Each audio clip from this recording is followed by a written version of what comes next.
The humanoid.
game phase.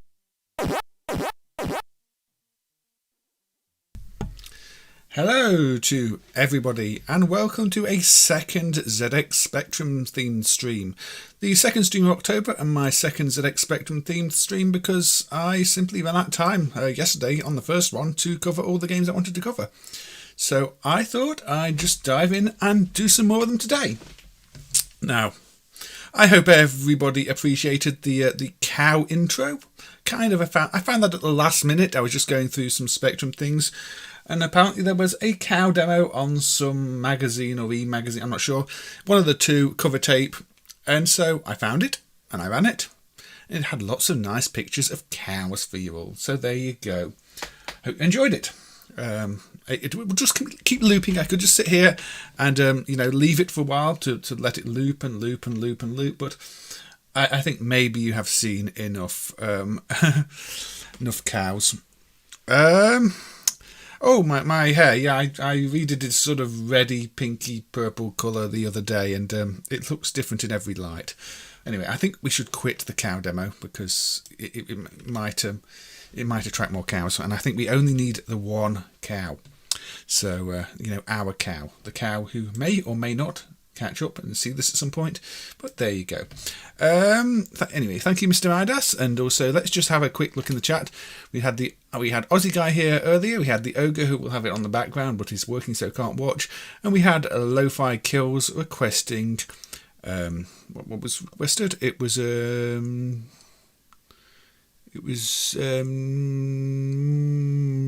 Chubby Gristle. That was the one. I knew we'd noted it down somewhere. There we go. And we've got Thomas as well and T.L.L. And then Mr. Midas and Alpha. Alpha kindly donated €5 in the last stream. So good to see you again, Alpha. And I think you asked about... Were you asking about my favourite 48k beeper tracks as well in the last stream? Because I'd have a bit of a think about that one. So I've gone through a few, and I think I've found some of the ones I remember, apart from the obvious ones, like, the Dizzy ones, which I played a lot of. But I think the one I found that I remember the most was Dark Fusion, so I might put that in a bit. Anyway, we'd better actually load up a game, hadn't we? So, let's load a recent development up then. Okay, first of all, let's put the volume back up a little bit. Let's change to my proper horizontal view. And I don't want to paste the YouTube video link. I want to paste the game loading link. We'll start with another relatively new game. Again, I had to add this one to the software list because it wasn't there. And this is Nixy and the Seeds of Doom. And yes, Childhood Nostalgia Part 2, mixed with some, say, newer games as well. Because, say, that's what the Spectrum's all about, really. There's the old games, there's the new games. It was about encouraging everybody to get into home computing, do their own thing, develop their own games. So many publishers got set up as a result of the Spectrum. And there's so much history with, companies still around today with the Spectrum. Companies like Codemasters did a lot on the Spectrum. So, yeah, important little system. And so, looking at new games is just as valid as looking at the old games. And this one is one of the ones that was rather popular when it was released, so let's have a look at it when it's loaded, which will speed up now. Nice loading screen there. So, Nixy and the Seeds of Doom. I believe this is another AGD game, the arcade game designer. Oh, yeah, there we go. Sorry, I skipped the first bit of the music there. You loved the first one. Yeah, very classic platforming. It's I don't think it's going to, reinvent the wheel in terms of the platforming, but it seems to be really well presented. And from what I can tell, it's a good fun game. So yeah, there we go. And it's using the AY and the beeper sounds as well, which is one of the good things you get on the Spectrum. You can put your sound effects on the beeper and use the AY for music. So there we go. So maybe there's a back door. Yep, there's a back door down here. But so we can't really lower that. Oh, yep, avoid that. Jump up here. See the nice little effects when you land on the ground as well. There's bit of a dirt... Ooh, don't jump down there. Dirt effect.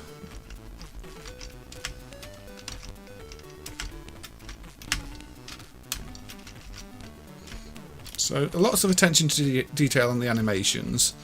And say, traditional platforming, really well designed from what I can tell. So, can we fall down there safely? Oh no, you can't fall very far then. The fall damage is quite... The fall damage is tougher than I thought. Yeah, be very careful not to fall. Not mass sprites. I mean, I guess if you've done more games on the Spectrum, you notice that more. It's not something I pick up on that much. But, so the collisions seem accurate. It's a case of getting your timing right. The timing can be quite tricky. There we go. Oh, I can't jump. Well, these lives are going more quickly than my lives usually go in Jet Set Willy. Can you tell I've looked at reviews of this before, but not really played it.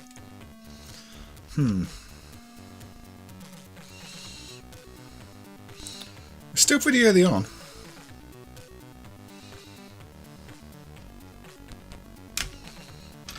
Oh, I made it. I think that was more by luck. Ooh, flashing border. So I can't climb up here, I don't think, no. So I guess it's a case of continue round. Yeah, that was just a bonus area. Okay. Uh-oh. Oh, there we go. There we go. Don't think I'm not fall down here, do I? Flaku has nothing but respect for the ZX Spectrum and the concept of homebrew gaming throughout the 80s and some early 90s. Unfortunately, you were 10 when the Mega Drive hit the market by storm, so yeah, you missed out on it a little bit, I guess. I mean, yeah, the Zor sprites, they invert the colours, don't they, when it's over something, which, well, they invert the, you know, polarity of the pixels. Ooh. I mean, say, it never really bothers me, but I can understand why maybe some people wouldn't like it. But, it doesn't... I mean, the background's clear in general, so it's only when you near things, and there's enough black space in this that it doesn't really matter too much. I mean, you got some Spectrum games, like the Booty remake, where the initial version had very colourful backgrounds, which was just distracting. I think that's why they released the black version of that without all that. Where are we going? Can we go down here?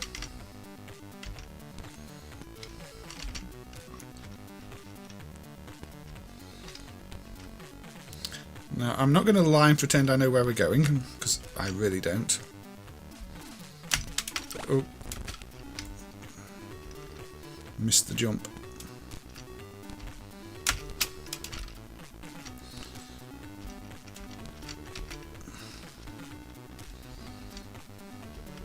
Okay.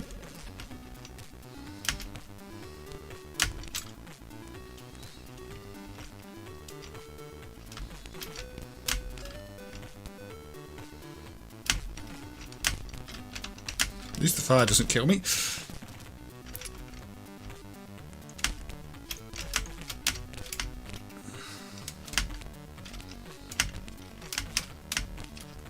But, yeah. There have been a lot of platform games released on the Spectrum in the last few years because of things like AGD, but it's always nice to have a look at them anyway. Some of them are really good. Some of them are a little less detailed than this one, but you know, it shows that even if you're using one of those tools, you can still make a really good game. Oh. And a tricky game too, so I'm having to concentrate here with the platforming. So has anybody else in the chat played this one? It reminds Aussie guy of Cabbage Patch Kids' Adventures in the Park on or Athletic Land for the MSX. Yeah, this is a high quality one. I think I can see why, you know, this is top of a lot of people's best Spectrum games of the year it was released. because it does look the part and it sounds the part. And everything's well designed. I mean, say with these enemies, it's not instant death. The falls are probably more deadly than the enemies. They do damage, but relatively, you don't have to worry too much, and the collision boxes are fair. I mean, before the stream, I was trying to play an older game, Henry's Horde, the Jet Set Willy mod, and the collision boxes on that are so bad, it's nearly unplayable. So there's a life up there. No, I've missed the chance to get that one.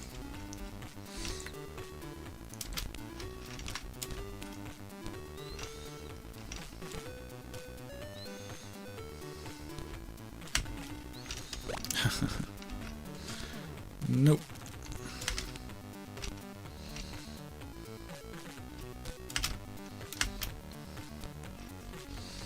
So where am I going now?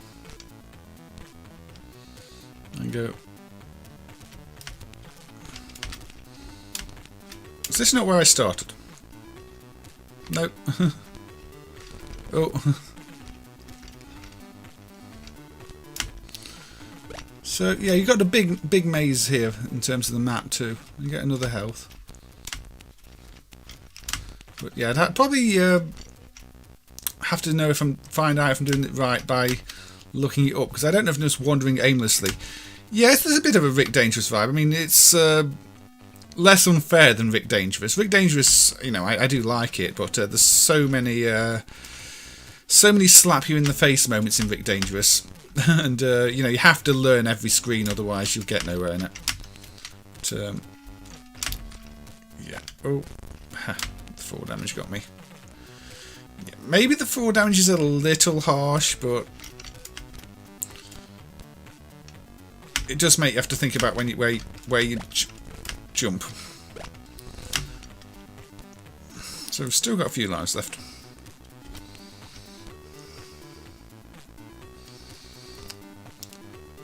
I can understand if you grew up with C64, you're going to be more connected with that scene than the Specky scene. They were the competitors back in the day,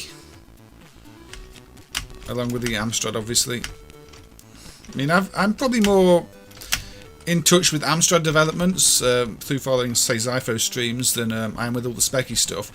But I will look up the new Specky developments every now and again. Just to see what's going on, because say there are plenty of good ones. Oh. And give them a play.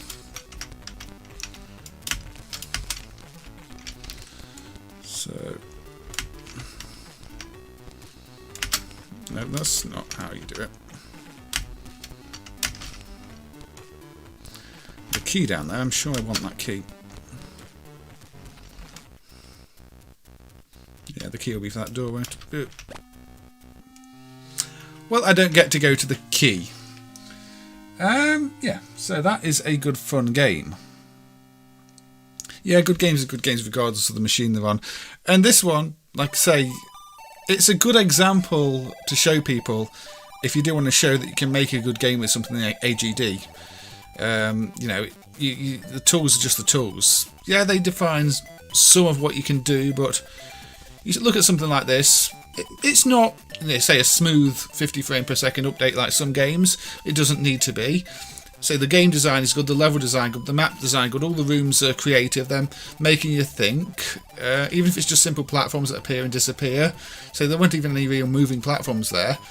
Makes each room a puzzle, but not too challenging, and you're never quite sure where you're going. It's all over this. It's not always left to right. Sometimes you're going round in winding in a pattern, and yeah, it works. It's a really good, really well designed game with good maps, good music, say good use of the AY and the beeper sounds. It's got an easy hard mode, so you know I could swap if I wanted to. I don't know what the difference is. Maybe you just get less lives or more things kill you instantly. I don't know. Never tried playing it on hard. But anyway, let's say this is Nixy and the Seeds of Doom. This is a sequel, so the old Nixy game is pretty good too. I'm not going to look at the older one on this stream too, but if you do want to give that one a spin too, I'd definitely recommend it. Solo. I've not checked out Solo. I'll have to check out Solo another time. I don't want to be sat here downloading things while I'm streaming, but I'll note down Solo as one to check. and I might end up playing that on a unrelated stream. So thank you for that one. I do like to know which ones are the good ones that have come out. Now, we did look at Zub last time, but I completely forgot to show the bonus game that was mentioned. So in terms of recapping the previous stream, and we'll reload Zub. We're not going to play Zub again, but we are going to have a look at the bonus game that I completely forgot to fire up last time. So now the bonus game involves holding down lots of number keys to access it, and I think there's a missed opportunity there to hide the key combinations in plain sight, because they've got 1, 2, 3, 4, 8, 9, 10 across the top of the screen, but I'm sure they could have hidden the cheat code there in plain sight if they'd wanted to. But they didn't. So if you missed this last time, it's the game where you're jumping up platforms. But it's one of the few games that has a complete extra game hidden away in it. And that's sort of worth talking about on its own. So, there we go. So, right, I'm going to change that to... So if you hold down 2, 4, 6 and 8 on this screen... No, if you start the game, sorry. Start the game. Then hold down 2, 4, 6 and 8 on the game screen. It would say cheat like that. Then if you hold down 1, 3, 5 and 7, it changes to a completely different game, which is a hidden shoot 'em up that was apparently done in an afternoon. They wrote this game the day before the actual game shipped and hid it in the game code, so that's kind of impressive. So let's just change some keys. It's a completely different game with its own key setup, its own menus and everything. I don't think you can get back to the other game from this, but yeah. Oh, it crashed. Yeah, it does that sometimes, unfortunately. I don't know. Oh no, it's not crashed. It's okay now. There we go. Sometimes it crashes on me. I don't know why. But there we go. So it's a shoot 'em up called Lightfarce. Yeah, it's not. I say it's not a loading game, but it is a hidden game, and it's got quite good graphics and animations for a little hidden game. To be honest, it might be monochrome, and the gameplay might be a little lacking, but you know, this was coded in an afternoon as a hidden Easter egg bonus thing in Zub. So I thought it was worth having a little look at it. So this is clearly a 48k game. Now this did end up being reissued as a game called Zarjas on a Sinclair user cover tape, which we could also have a quick look at. So this is the version that's hidden away in Zub. It's alright, I mean you shoot away until you run out of energy. But yeah, it was also released as Zarjas, so if we just have a quick look at that. Why's my copy and pasting failing today? There we go.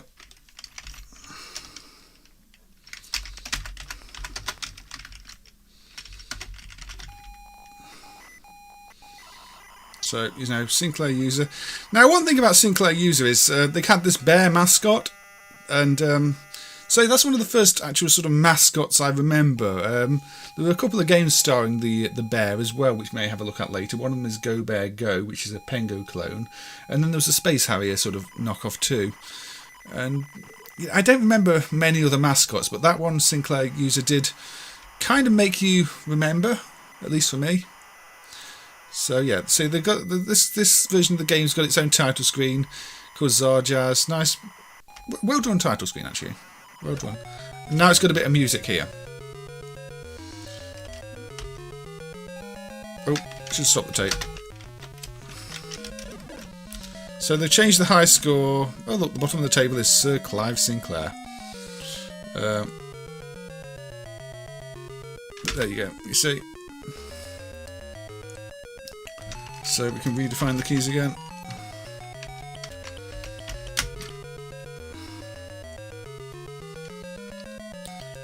Yeah, you'd never get away with it today.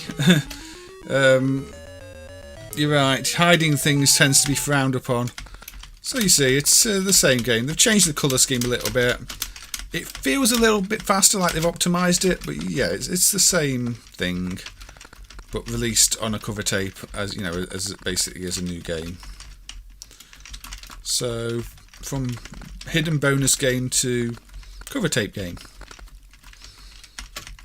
A few improvements, a few additions, but funny little story, that one, of how they snuck a game in, then even managed to issue it. Now, I don't remember ever playing the version hidden in Zub. I didn't know it was there.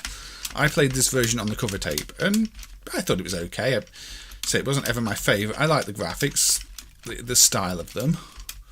Obviously, there's not a huge amount of gameplay here. It's just move and shoot and eventually die, but it's alright for what it is. Zub was originally called Zob, and the name was changed due to Zob being a French insult. Yeah, you don't really want to be insulting your audience, do you? Oh, there's a border effect too. Funky little border effect. Let me get the music again. So yeah, Zarjas.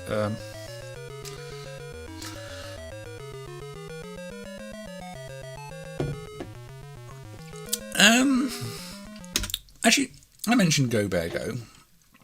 So yeah, let's have a look at Go Bear Go.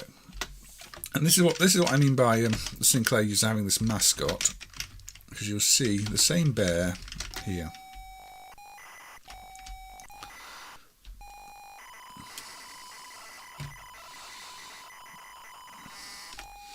See, same bear, Go Bear Go. So this is their sort of ninja bear mascot character. I don't know.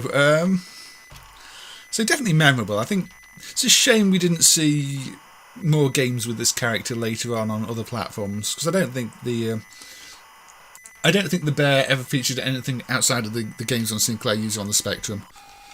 But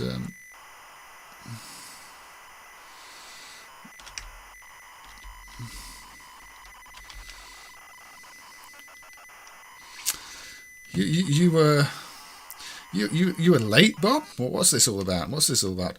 And yeah, no sign of Cow today, even after I found a special intro. But maybe Cow will be here later. But welcome, Bob. I hope you're doing well. Fact of the day is Bob was late. So yeah, this is a Pengo knockoff. But the great thing about this is it's got a level editor, which meant I spent ages playing it because it's got a level editor. And, you know, anything with a level editor, automatically twice as good as anything without a level editor. At least if you ask me, but, no.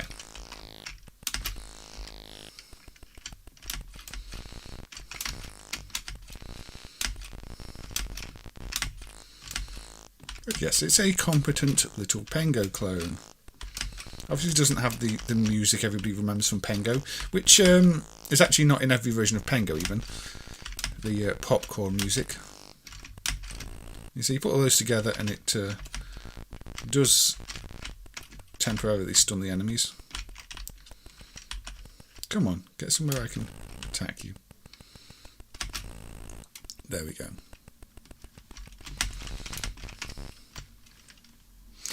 Are there Japanese ZX Spectrum games? I think the closest you're going to get are the Hudson ones, Wolfaz, which, you know, were developed by Hudson.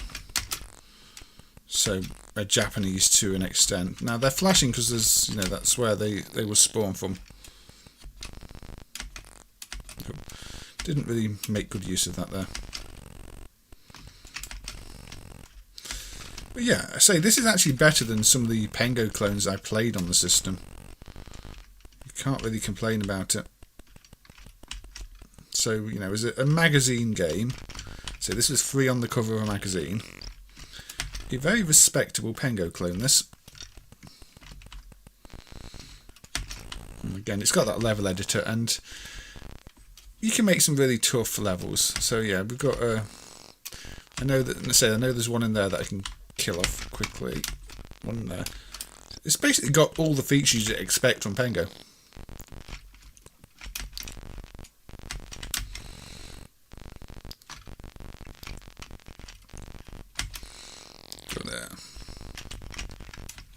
I think you can only have 4 enemies on screen at once, but from memory you can set every block to be a spawn block.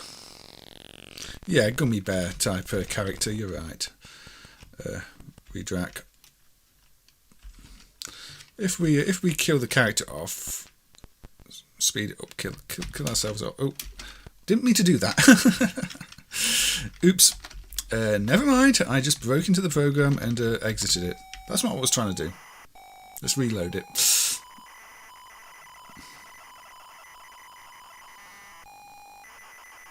I don't think the basic portion would be very interesting even if I listed it, because as far as I know, the majority of this game is done in machine code. It just happens to be it's not protected against you breaking into like that. So yeah, there's the edit mode. So you can go around. You can put blanks, crates, the special crates, or the eggs. So yeah, a level has to have 3 SU crates.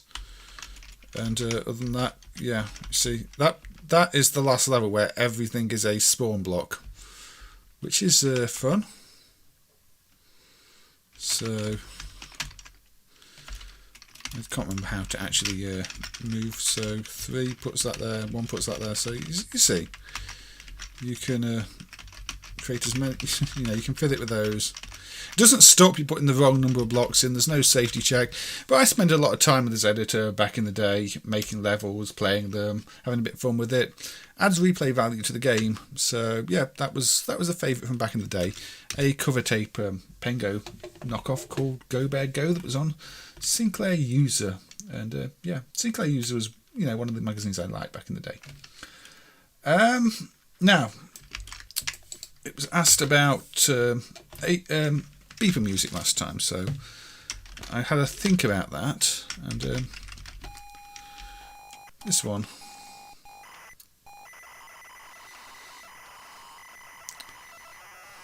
This is Dark Fusion.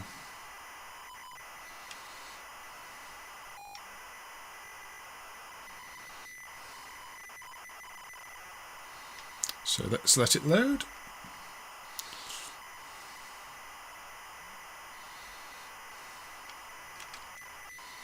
Take a little while. Again, a very well-drawn title screen.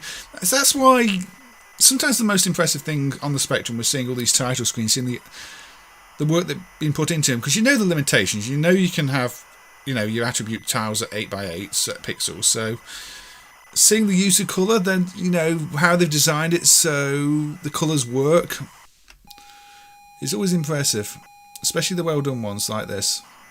So you can tell they're 8x8 tiles. They've minimised the colour clash or made it look like shading. It's very clever. The logo reminds you of Saberwolf. Maybe a little bit, yeah. Sort of, it's got that scratchy, and I think the colour scheme and the overall shape. Might have a look at some Ultimate games in a bit. Oh, sorry, skip the start of the music. But, so this is 1-bit beeper sound.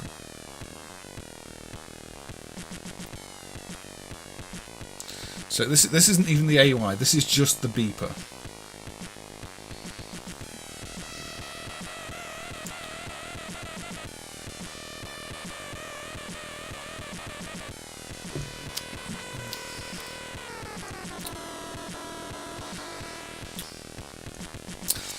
But yeah, I think some people prefer the beeper music like this because it's got a less defined sound than the AYs. You can pretty much do anything with the beeper, just at a fairly low quality.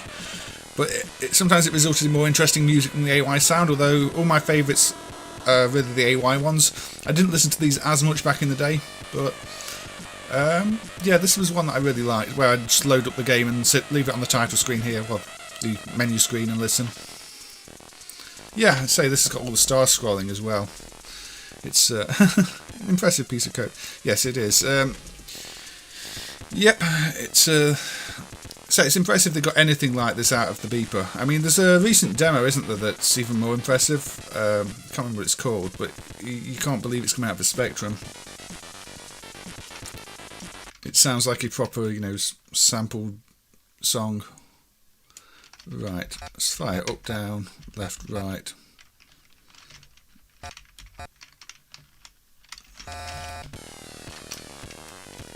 So, what's the game like?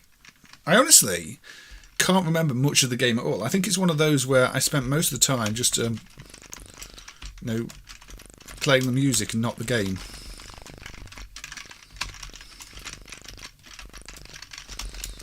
So, can't go that way.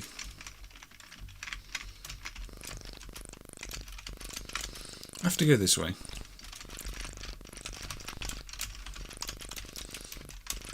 So it's a shooter. I'd say it's well drawn. Again, it's done in a very clever way where you don't really notice that much of the colour clash.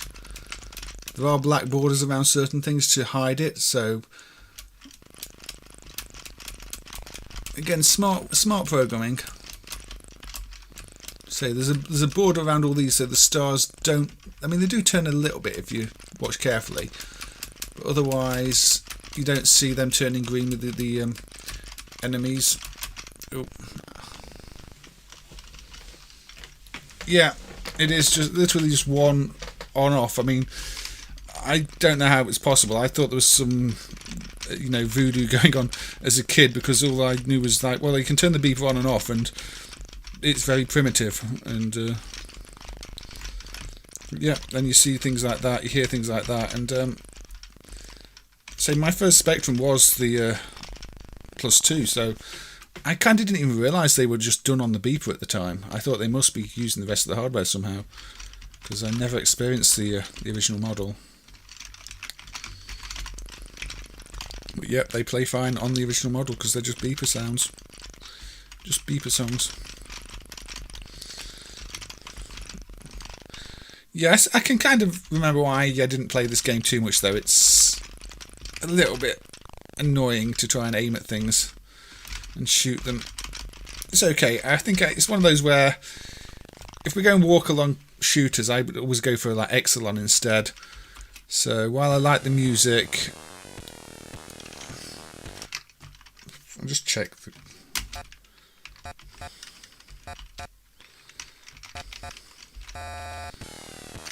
Just make sure I wasn't missing anything there. Yeah, Ben Dalglish did the music, didn't he? I've not heard his Spectrum compositions. His CC2L compositions even, only the Spectrum ones.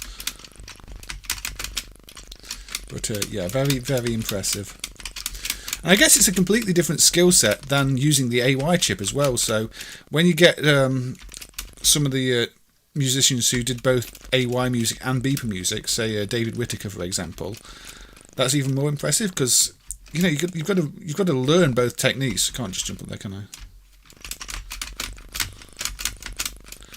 And obviously, if you understand the background in music in the first place, I've got a charge shot. That's probably handier. I didn't even realise I got charge shot. That's how long it's been. But yeah, it's impressive. And then you get some music that uses both at the same time. And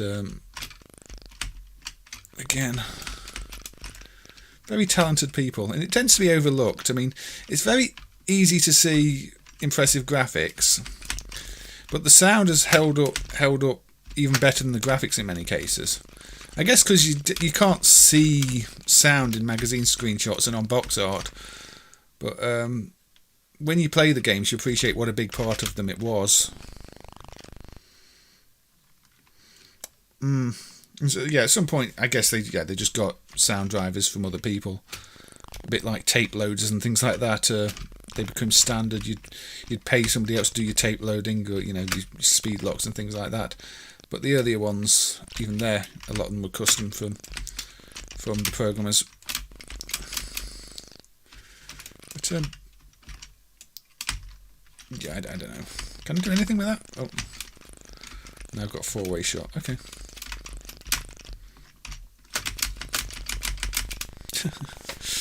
I am not very good at this game.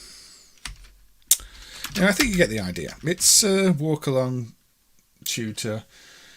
I'll put the one I preferred on. I mean, like I said,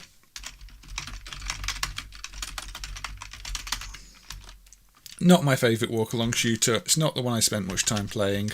Oop. That, instead, was this one, Exolon. Nice little loading counter. And simple title screen, but effective use of the hardware. Reminds me of Emotion, where you're pushing the balls around. That's a puzzle game.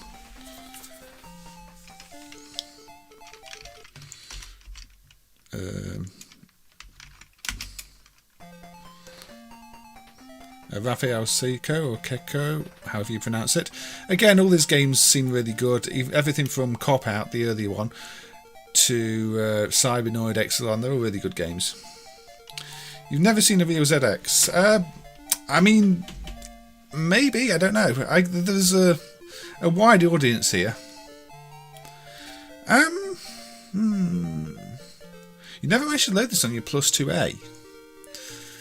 I can't remember if I had a plus 2 or a plus 2A. I think it was a plus 2. Maybe it just doesn't work on a plus 2A.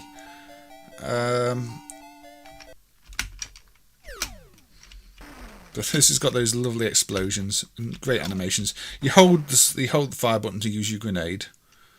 So you have to use your grenade to dispatch these objects. And you get them back. Teleporter. The coloured balls. And again, it's programmed in that same way where things have got black borders to hide the potential colour clash. And it works as a technique. Obviously some things clash anyway, but not the main objects. I remember even on my the one I had, some games didn't work. Some games are just incompatible with the later models anyway. There was one game that I remember buying from the shop several times and taking back because I just thought I had a faulty copy, and none of them work. You know, obviously it doesn't work on any of the anything apart from the original rubber key Spectrums. But didn't know that at the time. Just thought I had a broken copy. And then there were some odd ones. I mean, Chicken Chase, for some reason, wouldn't work on my machine, but did work on my friend's plus 3. So I don't know. Maybe that was a hacked copy or something, because you know some of the stores were a little bit dodgy. For some reason, on my Spectrum, Roller Coaster would get stuck in a certain room, but again it worked on a friend's Spectrum, so I don't really know what was going on there. I've never been able to reproduce that problem in an emulator. I forget to do what. There we go. Get close enough and it stops. So yeah, I don't know if there was a very slight RAM fault in my Spectrum or something, but that roller coaster issue was very odd. In one of the rooms you just get stuck on a platform, you'd fall into it and not be able to get out. But say on my friend's system it worked fine. The 128K Spectrum is the true ZX Spectrum. I think a lot of people would say the rubber key one was, but that's not the one I grew up with. I love the way those things explode into all the little red balls as well. But yeah, so this was my walk along, I guess you'd say run and gun, but it's more strategic game of choice back then. Oh, no, we jump in there, don't we? Don't blow up. There we go.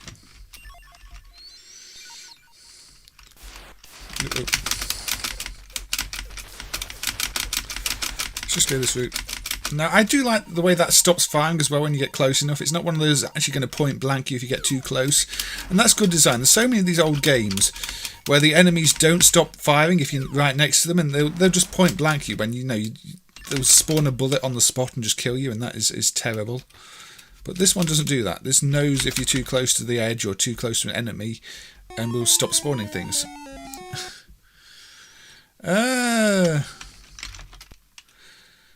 Well, let's listen to the little music for a little bit. Yeah, the 48K was definitely the most important. It's the one that gave you enough memory to really do something versus the 16K, and a lot of the industry came from there. I mean, if you compare the number of games that use 48K mode compared to 128K, the 48K games vastly outnumber the 128K games. But yeah, Exolon is a personal favourite, and one I definitely remember from back in the day. One I can come back to and still play and enjoy now. The AY was more capable in many ways, yeah, obviously. But there was still some good 48k tunes, like the Dark Fusion one looked at earlier. But yeah, Exolon is, say that's a good game and one I would highly recommend. There's a few of these where I've not got the cracked version and not got the manuals, so I've had to knock them off the list for this stream. It's a little bit annoying, but it happens. Right, just scrolling down. Right, this is a new one that I think Redrak mentioned in the previous stream. This is another Mojon Twins game, which I did take a quick look at. So yeah,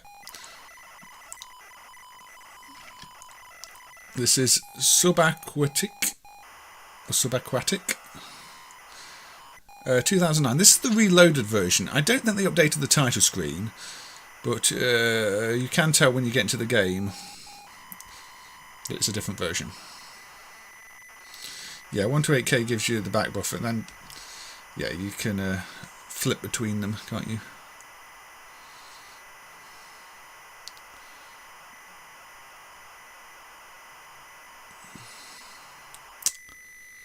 But, it makes the 48k games all that more impressive, really, when you think they didn't have that to work with either. So, glug glug glug. I'm pretty sure the wonderful Dizzy uses every last byte of memory available, Extreme Rec, that new one, because they even had to put the end sequences as a separate little loader on the end of the tape. So, and it also pauses a while it decompresses some stuff, I think. Some of the dialogue, it's sometimes noticeable. So, yeah, another little underwater game. Not one I played before, but we'll see how it goes. Oh, I think I've used my harpoon shots up already. That wasn't too clever. Now, because this is underwater, it's one where gravity is inverted, so you automatically move upwards rather than downwards. It doesn't have reverse fall damage, thankfully. I mean, that's not really a thing. I've never seen an underwater game with inverted fall damage, because that would just be utterly bizarre. Oh, you don't want to go. Okay, you don't want to go near the seaweed. Apparently, seaweed is bad, or whatever it is.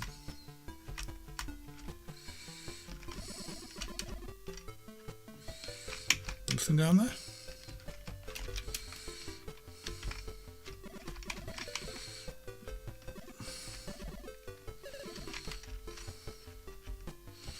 I'll admit, I don't know where I'm going or what I'm doing in this.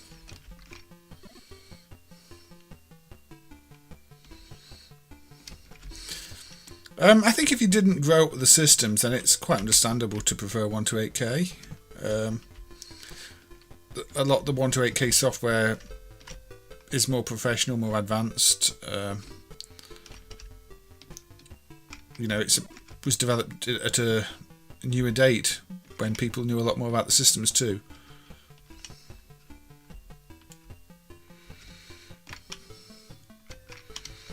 But, a lot of the best games are not 1 to 8K. Oh. Well, that went well. Let's try again.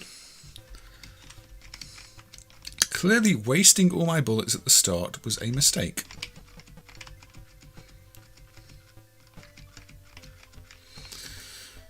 So yeah, this is tight movements. I'm getting a bit of a Mutant Monty feel to it, or Dusty Droid, as the Pirate Software version I had as a kid was called.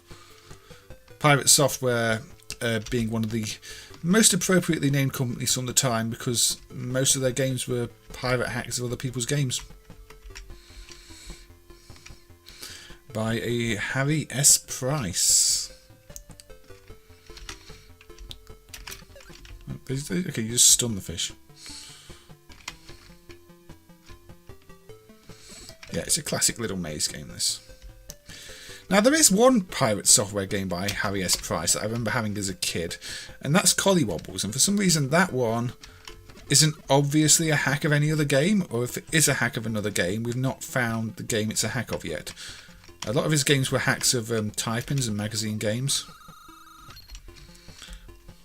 But so far, the source of Collywobbles has not been identified, or it's an original game. It's just kind of hard to think it could be an original game when everything else he did is not.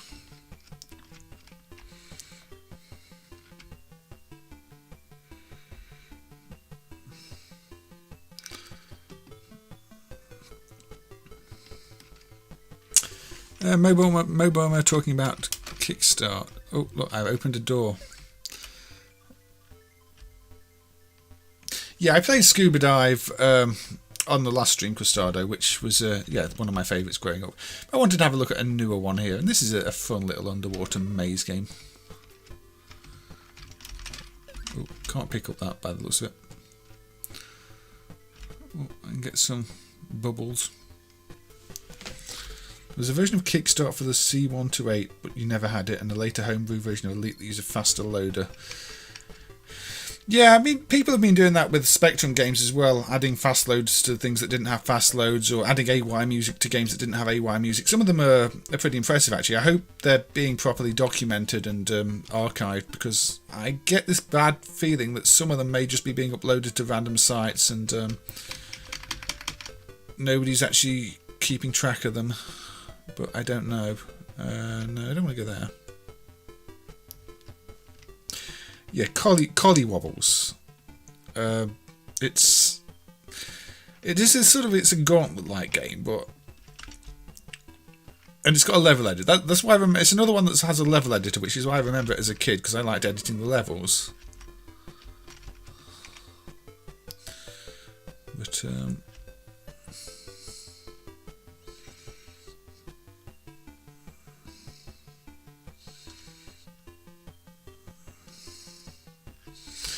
I don't remember any pirate games that added AY music, so I found a treasure there. But, I'll probably move on from this game in a bit, because you get the idea. It's a little underwater maze game, and I'm probably going in all the wrong places to get anywhere.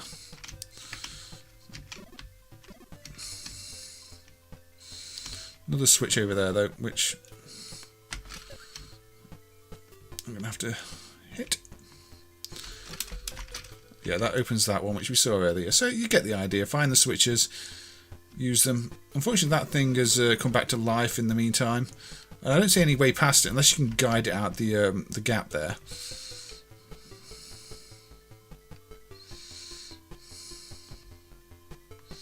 You see, that's up there. Nope, lost a life.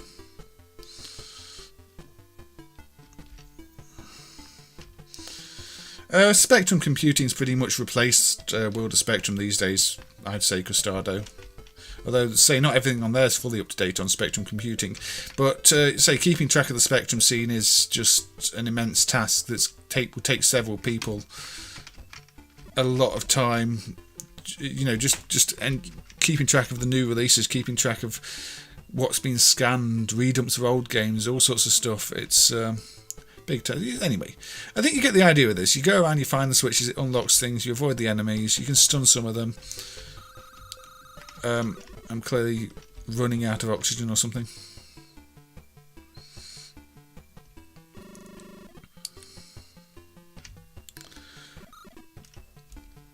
But yeah, so I think we'll move on from this one now.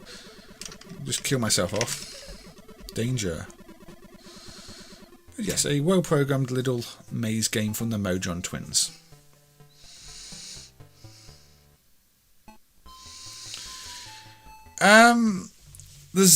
You probably need you need a keyboard really to load a lot of the games, because a lot of them require 48K basic, so you need the keyboard to load them.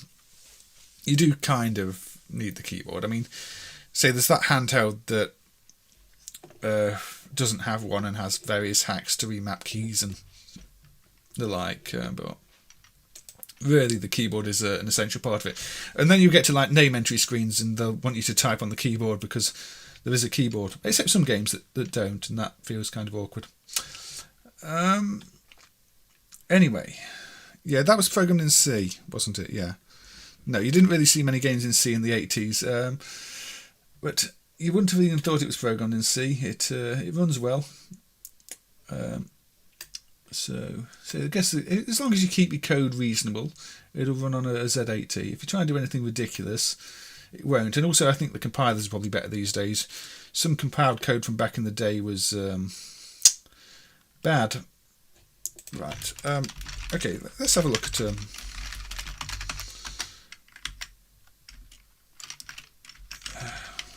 a classic.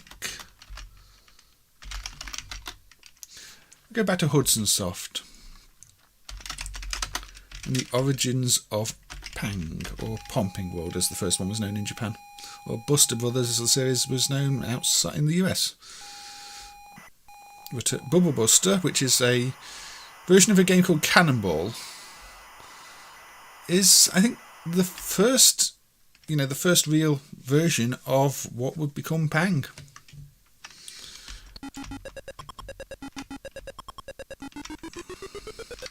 Here's tape. So what are the keys? There we go. So you see the frame rate's not great, but the gameplay mechanics are all here. Bouncing bubbles that split into more bubbles, that split into more, and then when the single tile, 8x8 bubbles, they pop.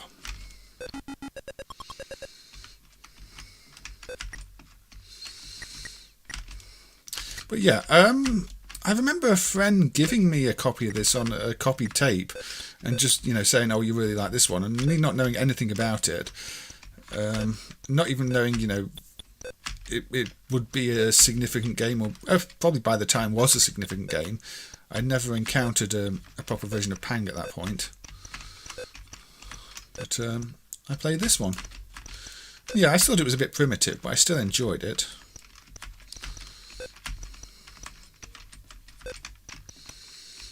But yeah, it's funny to see that this game has its origins on these 8-bit systems. I think the first version was Cannonball on the MSX, and there's a version called Cannonball on the Spectrum.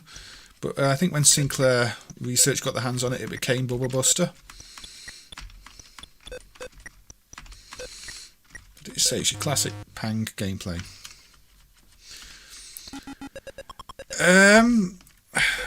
I mean, Pang. I think Pang on the Spectrum. The problem is they've tried too hard with the backgrounds, and to me it doesn't look that great. The CPC version of Pang, the GX, the GX version of Pang, is really, really good.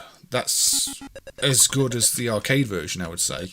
But the Spectrum version, I think they could have done with an option to turn the backgrounds off. It still plays well, but sometimes it's a bit hard to see what's going on. This can be hard to see what's going on as well because the frame rate's not the best. But got caught. Yeah, this is Hudson's first attempt at doing a Pang Buster Brothers game, Franco.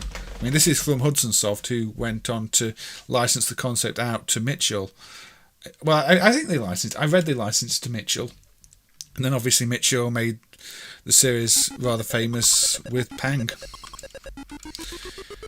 Yeah, the GX version of Pang is really good, and probably the best game on the system. At least the best game from back in the day on the system. It's a really impressive port. I mean, it shows you could do a decent arcade port if you wanted. So, I think cartridge games from back then tend to be, because it wasn't the common way of distributing games here. I mean, we were more tape or disc, and then cartridges were expensive, so they tended to be less common.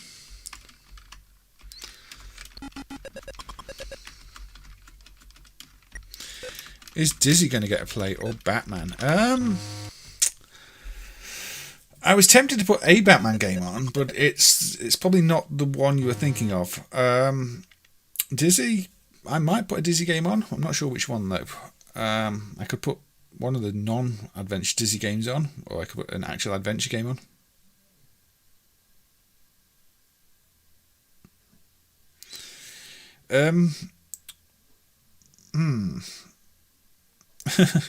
Okay, so you're saying that the developer of Pang wasn't aware of this, or was aware of this? No, I was thinking the cartoon book style one, the Cape Crusader, because I really like the style of the Cape Crusader. So yeah, actually, let's do the Cape Crusader. I can't remember how to play it because I don't even remember at the time. I didn't even know at the time, but I just like the style of it. So yeah, let's put that one on.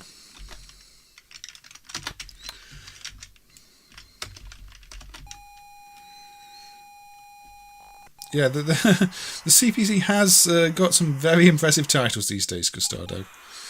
Considering it was the also ran machine back in the day. So yeah, right from the title screen on this one, it captures that comic book style perfectly, which is what continues throughout the game really. And I'm not going to say it's the best playing of the Batman games, and I think the C64 version of this is probably far, far better than what I've read. But style-wise, I love what they've done with this one.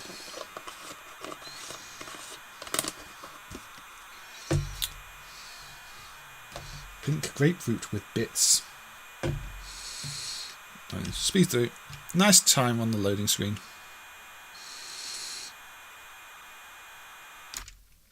Battery acid mix. A fate worse than death.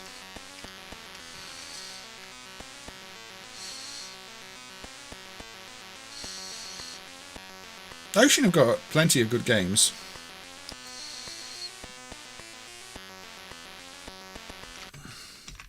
Yeah, some nice beeper music there.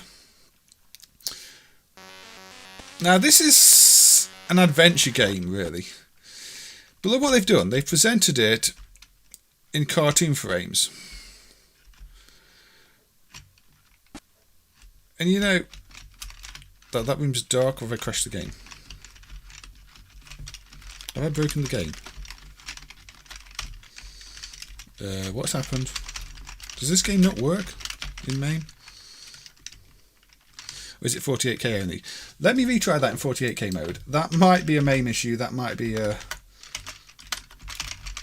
something else issue. I don't know. I wasn't expecting that to happen. MAME doesn't run everything, so if the game is doing something fancy, it might fail. But it might also be a case of I loaded it in 128k mode and it doesn't like that. Because a lot of games do fail in 128k mode if they're not designed for 128k machines. So let's see.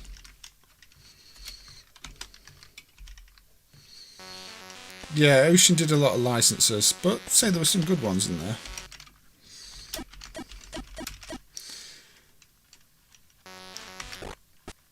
What I was saying with this, I love how they've gone for this cartoon book style, because typically a game would be criticised for using a small playing window, but here they've kind of integrated the idea of a small playing window right into the gameplay mechanics itself.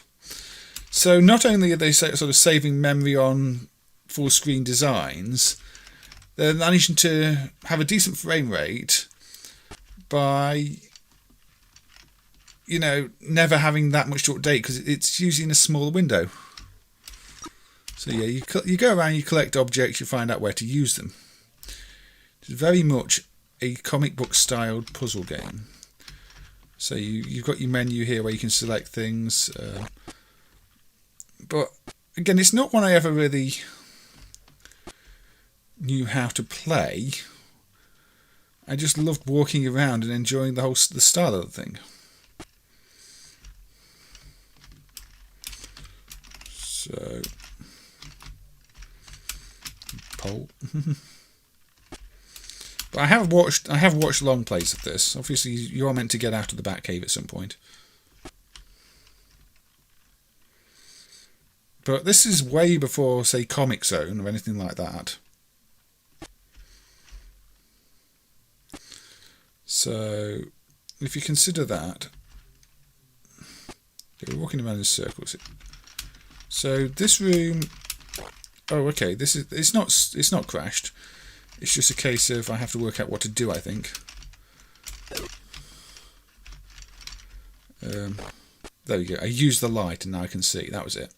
That's a dark room where if you don't use the light you can't see. So it was fine. It was just me forgetting anything about the game.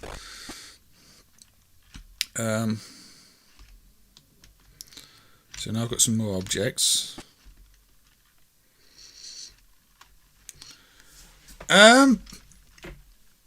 Yeah, Comic Zone didn't do this, but it still had things divided into strips.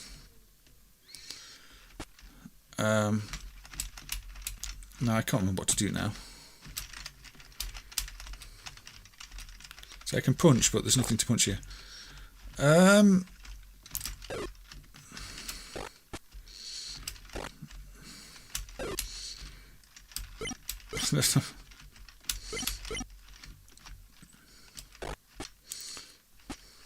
Oh, got the bat bang.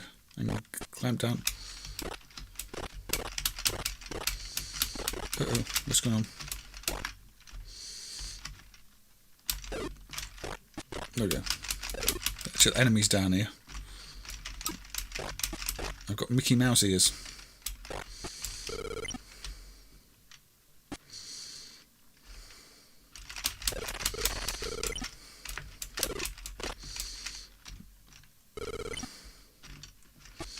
Here we go through the sewers, I'm guessing.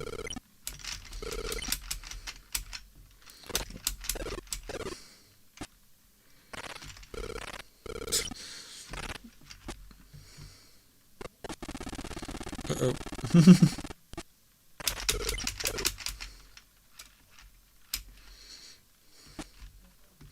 So I think I probably needed to map this out.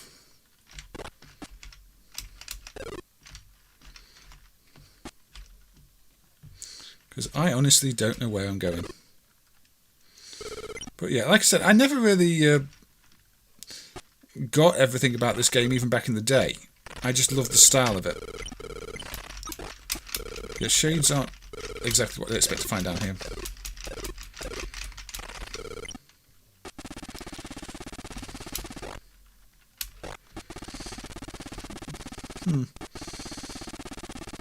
Lots of dynamite.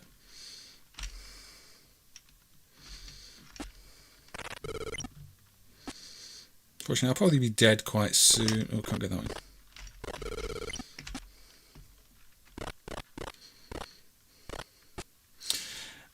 Most of the time, we just enjoyed the game for what it was, and then sometimes you'd find a magazine and print the solution, and then you'd try and follow the magazine guide. At least that's what I did with a lot of things. So it didn't really make sense what I was meant to be. Now I've got a carrot. With the Dizzy games, I managed to figure most of them out on my own. You know, that Dizzy games were about the right level of puzzle solving for a kid. And also still challenging. Oh, ghost in the house. Apparently I'm in somewhere now. But, I'm sure my health must be terrible in it. Yeah, look how low on strength I'm running.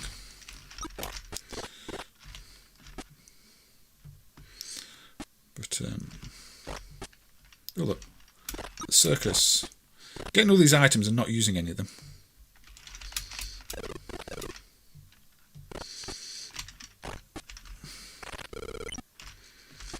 But look, the wallpaper here. It's. I don't think you can use the slot machines. Little remote control tanks. Yeah, like I say, with this one I never really knew what I was doing. I still don't, but I just like it for the presentation, and it's something you don't see very often, and it's memorable and it stands out. There are guides to this online, so I won't bore you just by walking from room to room, but you get an idea of the different styles and how it works and all the objects you can pick up. You feel like Batman is traversing multiple solitaire windows. That's an interesting way of looking at Franco. I don't like multi-load games at all. Ryder, they really put me off. There is some. It's a big game for a 48k game. But I think that is, again, because they've used these little windows. The rooms are much smaller than a full screen window. It's quite clever. So, it's definitely one I have fond memories of, even though that's all they ever did with it. I just walked around aimlessly and never got anywhere. But, if I enjoyed it, I enjoyed it. It's how these things go sometimes. But it's technically impressive. And I'm always impressed by little technical tricks, and I think they've intentionally saved a bit of memory using that visual style there, which helps. I'm just reorganising my list a little bit here before we move on to the next game, so that I've got less clutter at the top of things we've already played. Oh, let's go with another classic from when I was a kid.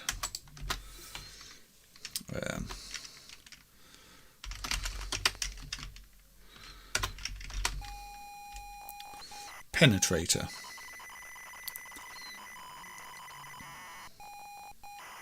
(1982). I don't remember how many screens Starquake had, but definitely a lot. Definitely a lot. Starquake being randomised meant you could never memorise where things were. You had to search pretty much the whole map every time. I never completed Starquake either. I think on Starquake I'd usually get about 1, 2 or 3 pieces at most. Still a blast playing it. But that's another classic that I might look at some point. So, Penetrator. Oh yeah, the fireworks. I did like the fireworks. And then it writes this like it's signing, a signature. Penetrator was also the name of an unreleased Atari 2600 game. Penetrator by Beam Software by Philip Mitchell. So this has got an editor in it. It's also got an annoying sign. Press S to disable sirens. That's a useful button. I'm glad it's there on the screen.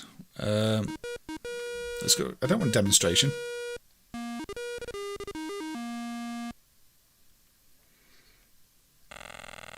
You can see it's a Scramble clone with a level editor. Phil Mitchell, is he still doing stuff? I don't know.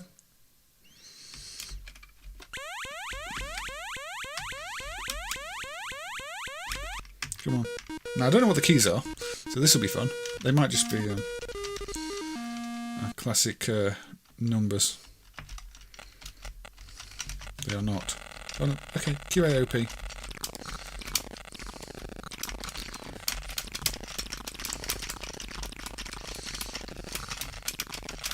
So you fly along and you bomb stuff.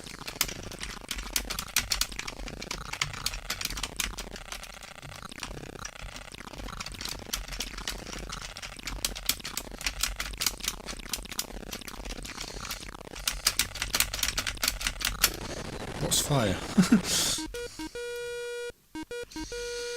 I don't know how hard that logo was to draw.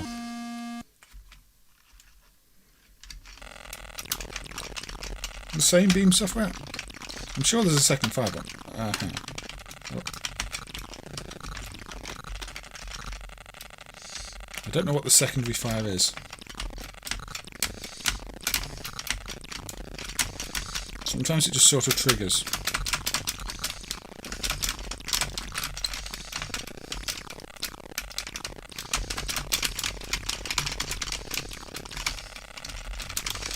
I'm sure I'm doing something wrong here, but I don't remember what.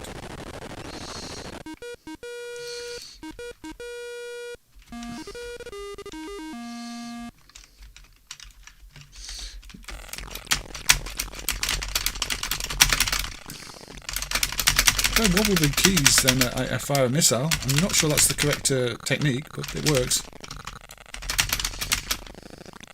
Then again, it would have been a one-button joystick, so... I think I read an interview that said they actually put the level editor in this because they got fed up of entering data by hand, which makes sense. And then they left it in because it's fun to be able to edit your own levels. Although I never understood at the end of the game here you were meant to bomb the base thing to complete the game. I always thought it was impossible to complete and it just ended in an impossible dead end. But apparently you can complete it if you bomb it, just like Scramble. But I never played Scramble at the time.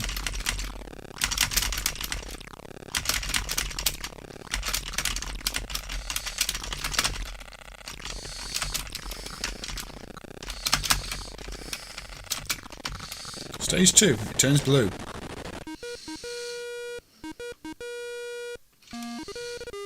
Bubblesoft was formed in 1980 and went through a lot of name changes, such as Melbourne House. I remember Melbourne House, I didn't know they were the same company.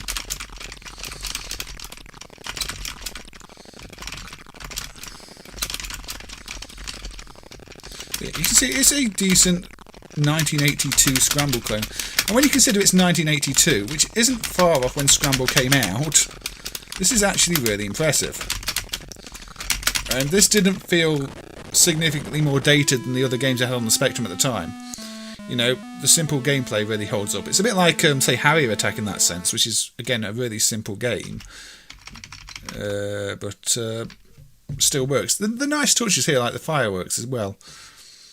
It's not something you find in every game. It's got presentation. It's not just a plain title screen. It's got the level editor. It's got a challenge. It runs well.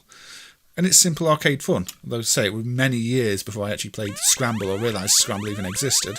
But yeah, Penetrator. A nice, fun, yeah, very Scramble or Subacuatic. But from 82, you can't complain at all. So let's move that one. Now, now I mentioned Collywobbles. It's I'll have a look at it. It's not great, but again, the theme was level editor. If a game had a level editor, I would spend an excessive amount of time with it because I wanted to see how things worked and see if you could create situations the game didn't know how to handle and things like that. Well, I've closed it now, Extreme Wreck. But it just lets you set the ground height, top and bottom, really, and move along. Hey, Evie. No, I was having a bath earlier and I missed you on your break. And now I'm here. But good to see you. I hope you're doing well. So, yes. That is the intentional title screen.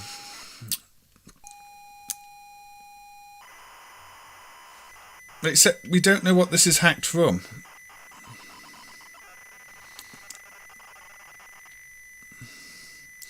It appears to be Harry S. Price's only truly original game unless we can actually find what the source game was.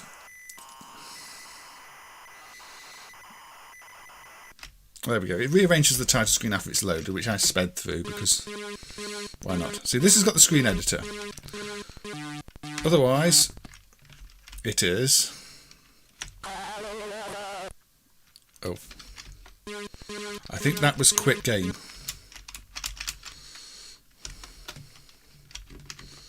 So yeah, it's...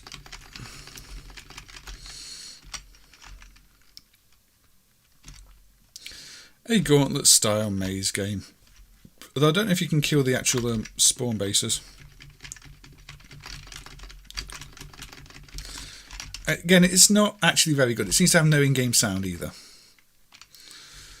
But did I just shoot the key? I think I shot the key. I think I shot the key and made it impossible for myself. Well done, and I shot the potion. Yep, I shot the potion, I shot the key, and now it's impossible. And yeah, I don't think you can kill those, destroy those things. Great. So I would better quit and try again.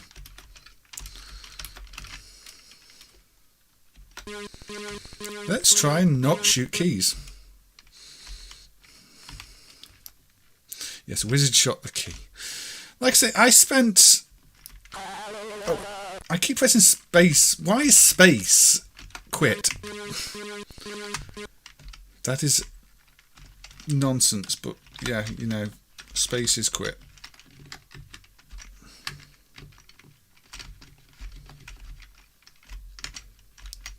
Now you notice you shoot from which shoot from the bottom.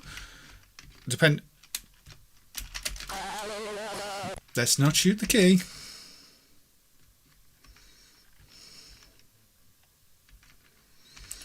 No, I think these are the keys.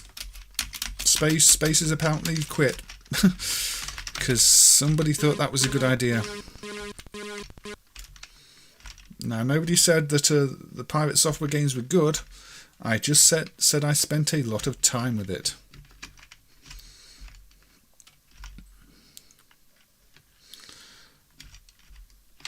Aha, not shot the key this time. Or the potion. Now, I know that Zarjas you can't shoot the spawning things, but apparently you can't. There we go, another screen. Better get this key. Now, again, if it's hacked from something, it's surely hacked from another Gauntlet clone. But there aren't any Gauntlet clones that really play like this. So maybe it is just an original game. Maybe this is why every other Harry S. Price game is just a hack, because these games weren't great. I shot a key. I don't know if I need it, but I shot it.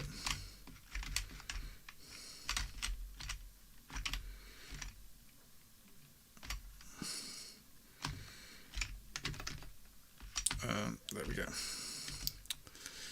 But yeah, I never minded it. Obviously, looking at it now, it's like, why did I spend time playing this? It got some problems, to say the least.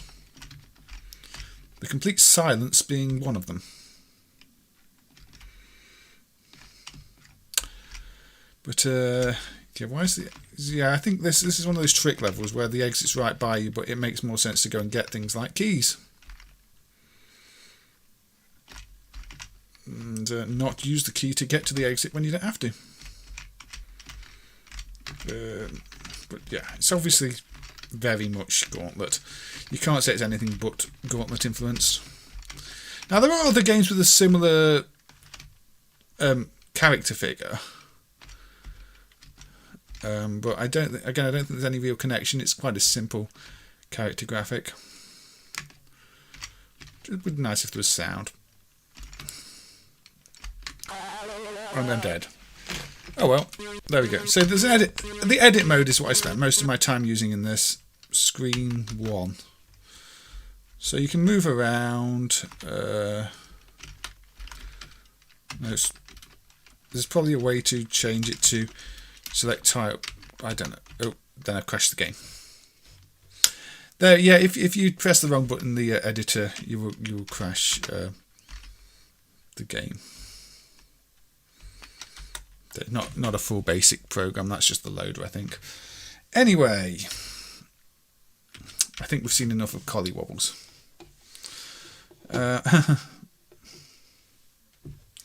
So, no, I think just the loader is basic, like many things. So let's move that off the list. But yeah, I can't remember the keys to operate the editor these days. But back in the day, I did spend a lot of time messing with that. So, yeah, I shot the key many times, didn't I?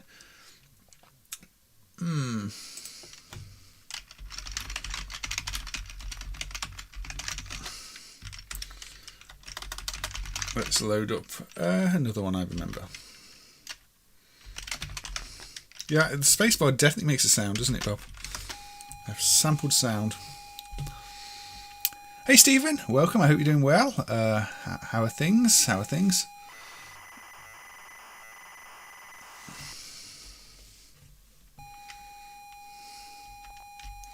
So yeah, let's load this. This is Roller Coaster. Now, I don't know why they only used a fraction of the screen for the title on this one. That always bugged me. It still bugs me now, but they did. It's like, we drew a widescreen title screen before widescreen was a thing. Oh, okay.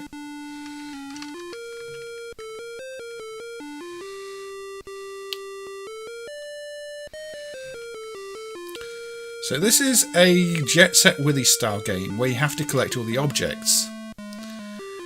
Interestingly, this ended up on the Game Boy as a Dragon's Lair title, but that loses all the charm of this. The whole point of this is it's got roller coasters and funfair rides, and it's colourful. In fact, I'm thinking maybe they did the title screen thing because that's the area that's the border down there that they use later. I don't know. So it does run a bit too fast in MAME, this one, I have to say, but we'll ignore that. But you see, you've got all these funfair rides represented as sort of moving, colourful patterns, and you do have 4 damage.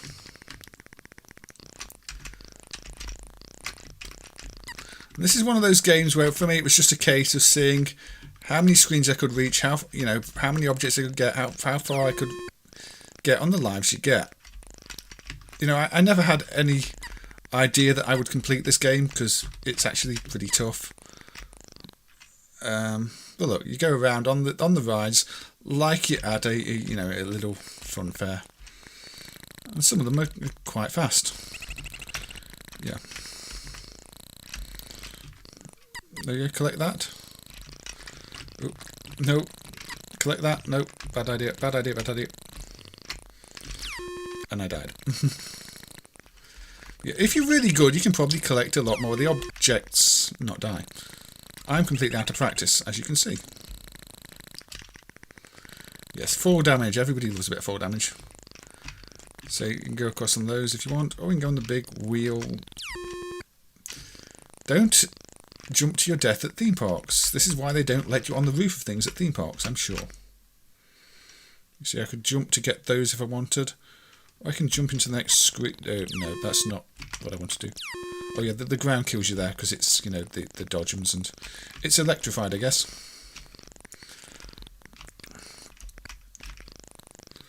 The mini dodgems.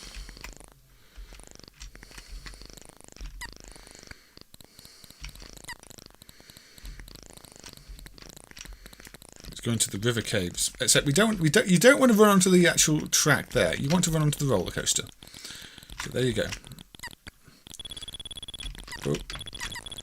And it's exactly what you do at a real theme park. Is you jump in the air when you're on a roller coaster to collect things. But this is this is why I love this game. Ooh, you don't jump there. Or there. Don't do that, basically. Another suggestion, Livingstone Supongo. That's one I've always seen and never actually really played. But, so if you go this way, you get straight to the log flume, which is another one of the roller coasters.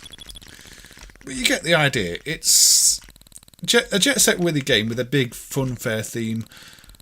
And, as somebody who loved amusement parks as a kid, the appeal is sort of obvious. That being at the American Adventure Fun Park or something, with all the rides.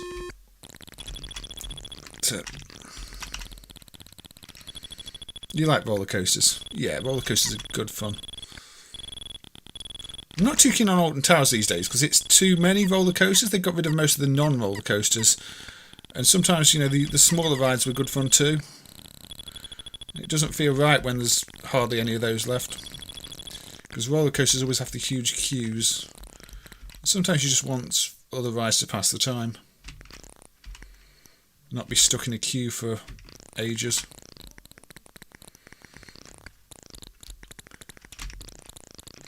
This is the screen that broke on my Spectrum. If you walked on that green stuff, it just broke. No idea why. You got stuck to it and could not get off it. So I could never explore in this direction at the time.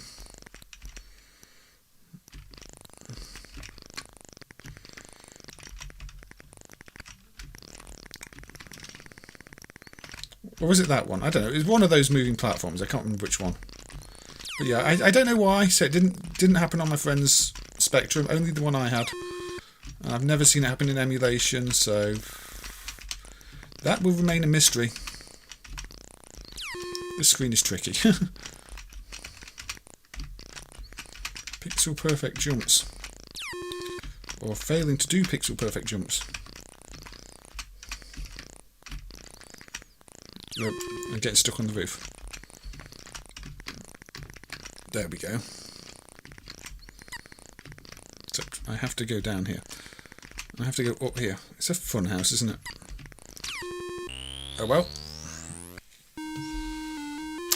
No, my friend didn't have the same model, but say it doesn't matter what model I select in the emulators. I've never actually seen the same bug occur, so I don't know what was going on then.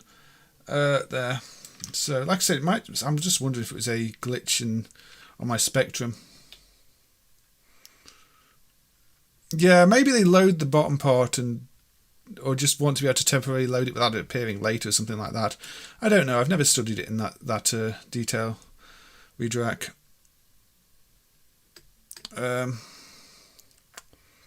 So, was Livingstone translated? I don't know because I don't know much about the game. I know it got a sequel. I'm going to put on a more recent development again, though. A more recent game. The one with carrots in it. This is Bobby Carrot.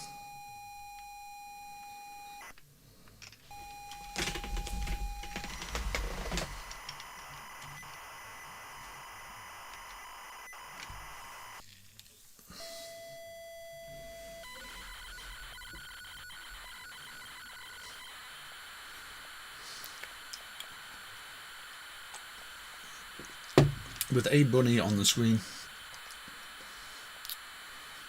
Again, this is one from a few years ago. Oh.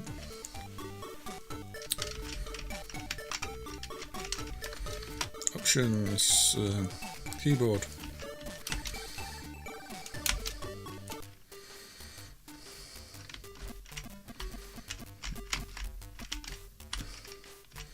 Get the carrots and go to the exit, I believe. There we go.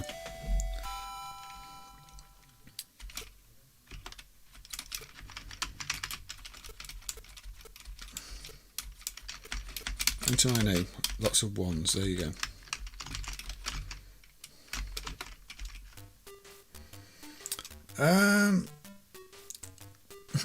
You don't like the smaller rides, well. I mean, it's not all roller coasters, but they've got rid of a lot of small. Oh, you don't walk on the spikes. You can only cross the spikes once. It's a puzzle game. Once you set off the spike trap, you cannot walk back on that square. Otherwise, your bunny will be impaled.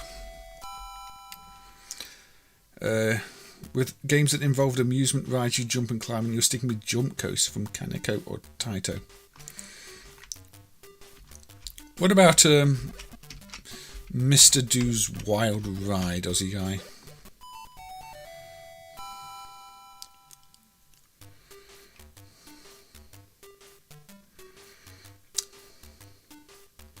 Yeah, sorry if I've missed anything people want an answer to. Do feel free to repeat it. That was foolish. I fell into the obvious trap of going the wrong way around the stage there, didn't I? You have to start here because you can't get back there otherwise.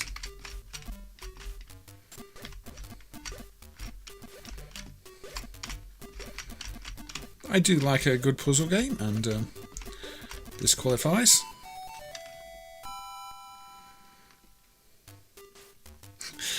Well, I try to read the chat, but I do kind of realise I'm really bad at it a lot of the time. I don't even want to be bad at reading. No, continue.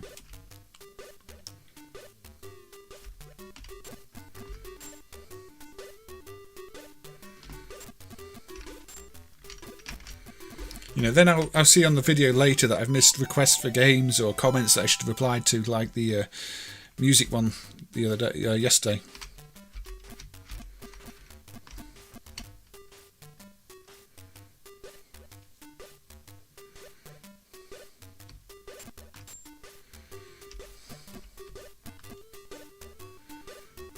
No. Nope. I messed that up.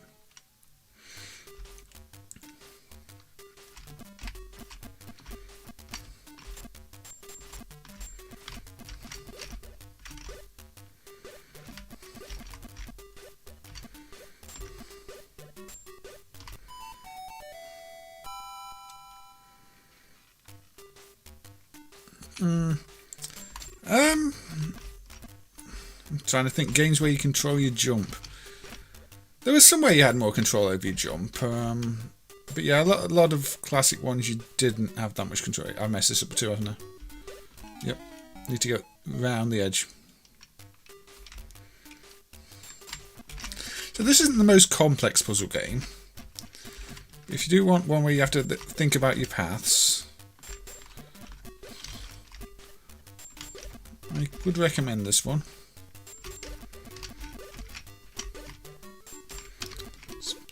I mean, it's kind of reminds me of the bunny from the Rabbit software loading screens as well.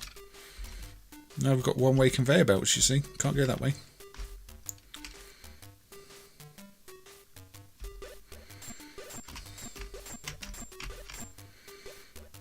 Uh-oh. Poor bunny. Yeah, I wonder if Go-Go Coaster will ever show up. I kind of hope it does, but obviously I'm not that optimistic it will.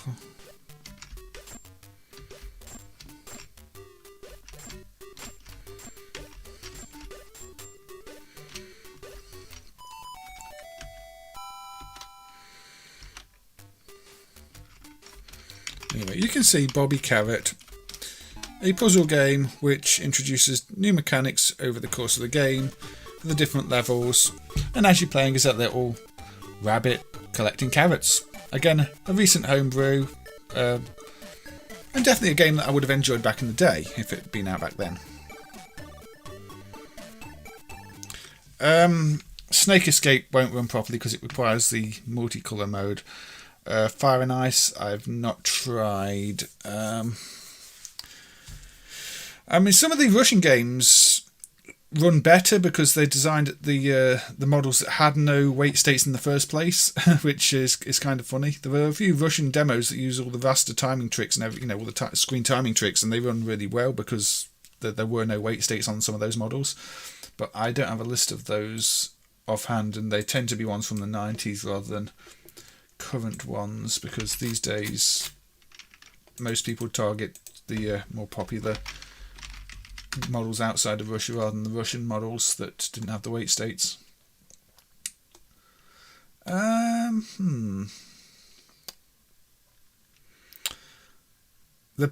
Pentagon, or was it Scorpion? I can't remember which one's the one without the wait states, but definitely one of them didn't. Maybe some of the others as well. Here's one I had as a kid that I wanted to play last time around that time. Now, this is a very difficult one to demonstrate because it's a slow-paced thinking game, really. Contact Sam Cruise. Done by the same person as Back to School and School Days, I think. A very similar presentation style. But you get the story.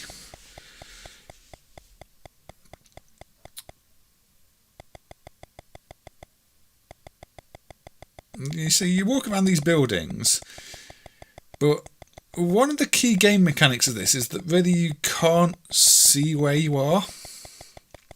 And that's a really odd game mechanic to have. But yeah, you're trying to solve crimes while wearing the right disguises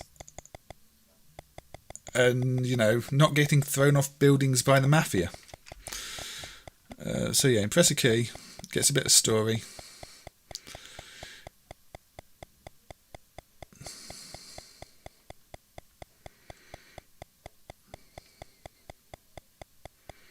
So Lana wants me to meet her on the top floor of the Hotel Royale. Yep. So began the case of the Bolly Budgie. So yeah, see, I'm in the pink room there. If you can't see me.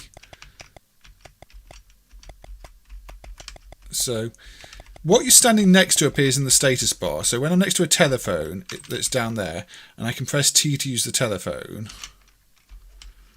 but nothing happens. So yeah. Then I have to find a key to put down the telephone that I don't remember. I think, because now I can't move. And this is why I don't play this one on stream, because I now don't know what to press to move.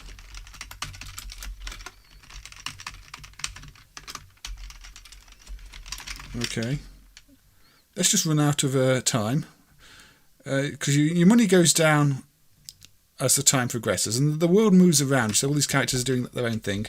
So yeah, I failed that because I forgot what I was pressing. Maybe I was just meant to press T again, I don't remember.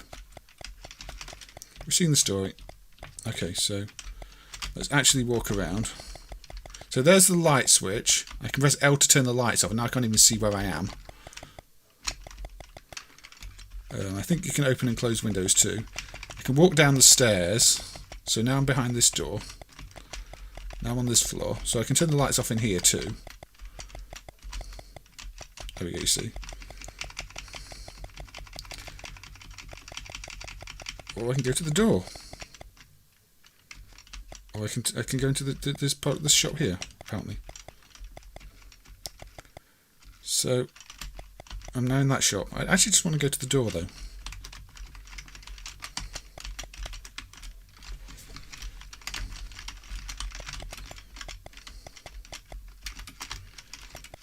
Yeah, and I can't work out where I'm going. Okay. Unless there's an issue with the key, I don't remember. I can press L to... no. I think I changed it to... I don't know what I'm doing. Maybe I do. Okay. There we go. I've opened the door. I finally got outside. And now I'm being shot at. Now this has the most ridiculous mechanic. You see the money that's going along the ground. In order to get more money, you have to jump on it, and your only jump mechanic is a somersault. So for some reason, to collect money, your detective here has to somersault on it as it's blowing past on the ground. You've also got disguise buttons, so you can change disguises. The red disguises in the corner are the ones the police know. So, you know, if you do certain things with certain disguises, the other ones will become recognised. And, yeah, it's actually a really complex game. See if I can get the money. There we go, I got some money.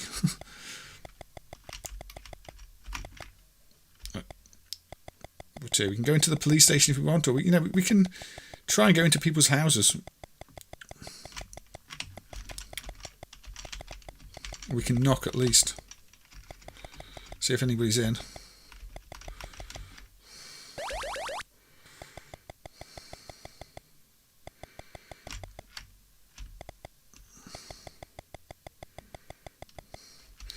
Yeah. Oh, well, some door open here.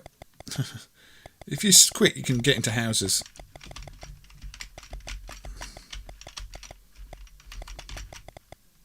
I've knocked on the door.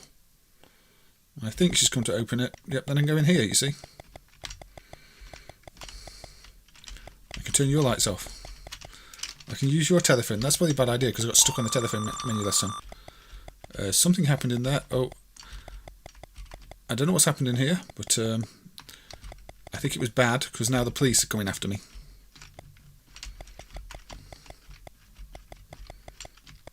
Uh-oh.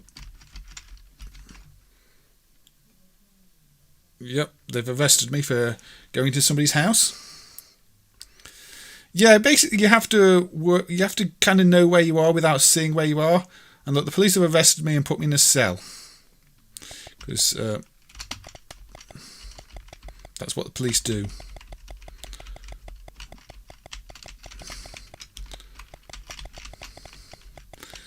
So maybe they'll let me out in a bit, maybe they won't.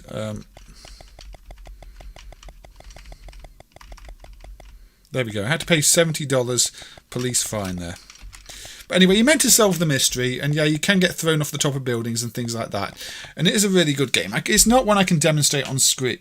I don't know what to well, but no, it's not one I can demonstrate on stream. But this is actually, you know, one of the best games on the Spectrum, and definitely one that should be played. Even if this jumping on money mechanic is really, really odd. But I do remember the first time I ended up being thrown off a building and finding that incredibly funny.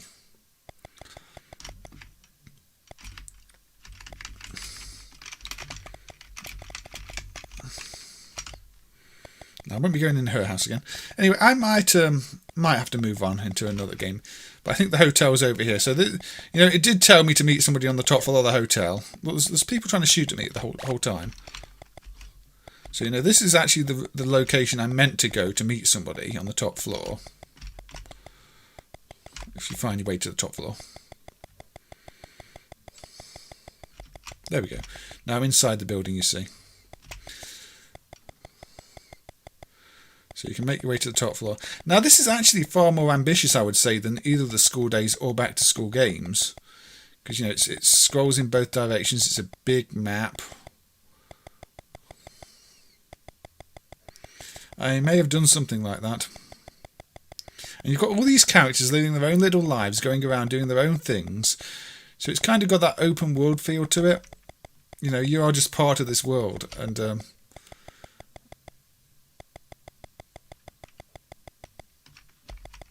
there's a man's body on the floor, you see. So I've been called up here, and then suddenly I found a body. Now, I don't think there's a lift. So I'll turn the light off. There's a fuse box. I think there's a way to do something to the fuse box as well. I can't remember. Maybe I needed something else. Anyway, I don't know. You get the idea.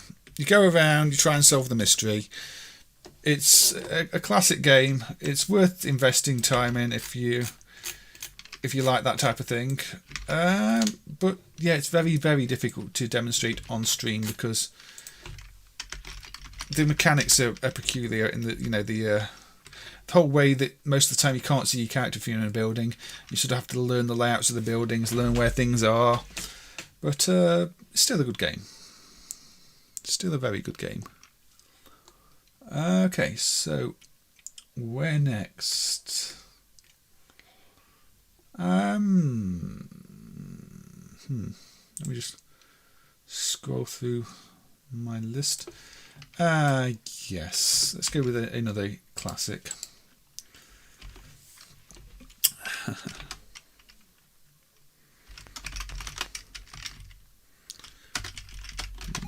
One of those big chunky sprite games. Well, I say sprite, they're not really sprites.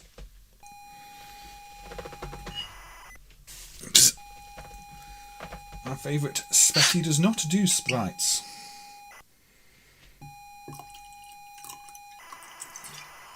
This is Trapdoor, based on the TV series.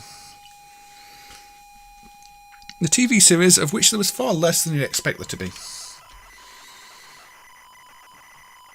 It's got an interesting loader where Burke there will blink occasionally and move his eyes around, which kind of is what you want in a sort of kids horror game. It's got that traditional, you know, a painting on the wall where the eyes are looking at you feel, but in a loading screen with your main character. Yeah, Trapdoor is a classic. Yeah, let's speed through the loading. Don Priestley game. Again, one of those developers where the scene would have been very different without his games back in the day.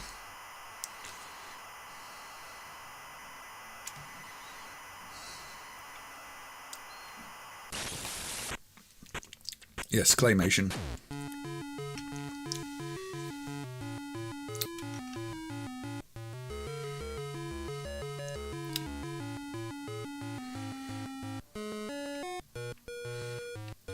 Classic theme tune too. There are two games, although this is by far the better one. Anyway,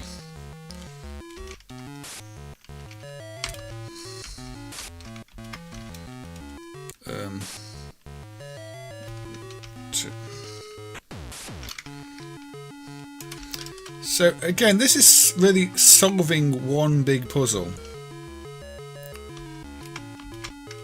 Now we're going to do learner because it's a bit easier. So yeah, you walk around with your big chunky sprites. You know, you can pick up your skull here and it will tell you, Burke, go to work. And you can drop him and you go, ow. And then you get your orders from, you know, the man upstairs. And he wants a can of worms. Of course, I don't want to give him a can of worms. You get the worms out the trapdoor. But you can also do this. Jump down the trapdoor. And it will tell you you are a silly, suicidal little Burke. And as a learner Burke, I think you are. I love the way they jump the text around. A complete failure. You're fired. Well, yeah, bony. That's a skull, isn't it? Bony. So, yeah, if you jump down the trapdoor, that's one way to end the game. Yeah, Boney here. He's there to give you hints and tips. Because there aren't many rooms in this. I think there's about 6 rooms. But you've got all your little bits and pieces here. And basically, you've got to complete a set of orders for that guy. The show is a classic. This version of the game, I think, is the preferred one. The CPC version is slower and has some game-breaking bugs. You pick this up. Oh, I tipped the seeds out of it. I didn't actually want to tip the seeds all the way down there, but you see, there's things in the other objects. I can drop that there. That you can push things around. Standing in the right place. So I can pick up the seeds and then I can empty the eyeballs out the seeds. So the seeds are eyeballs. Now I should have gone into the other room before doing that because you actually use these in the other room. But since I'm demonstrating the game rather than trying to play it properly, you can see. So I'm carrying around an eyeball. And in fact, what you do with the eyeballs is you take them to this room and you plant them. Now, I'm not going to plant all of them. I really should. It kind of makes sense to do tasks like that at the start of the game before you need to do them. You know, just being efficient and all that. Make sure everything's set up. Once you know, there's only a set number of tasks it asks you to do. And all of them have a very specific way of being done. So, the game is about learning that, learning what to do, learning which monsters to use in which places. And the first task is I need to get my can of worms, which is kind of the easiest one. So we've got our can. And just, we'll put the can there. So we'll open the trapdoor and out come all the worms. And little yellow guy who I also can't name, is it Drut? Will try and eat the worms. But the worms he doesn't eat, I can put there. Now, also I can flip him in the air. Look. And also, he's now gone down the trapdoor.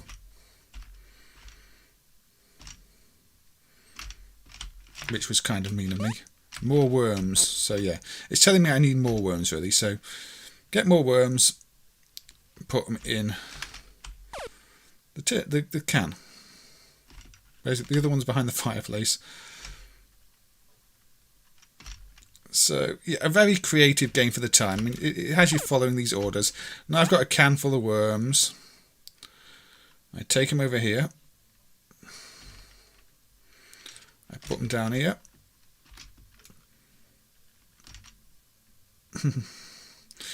Drut may be in the trapdoor forever. Yeah, you can mess this up. You can put things down the trapdoor you absolutely need.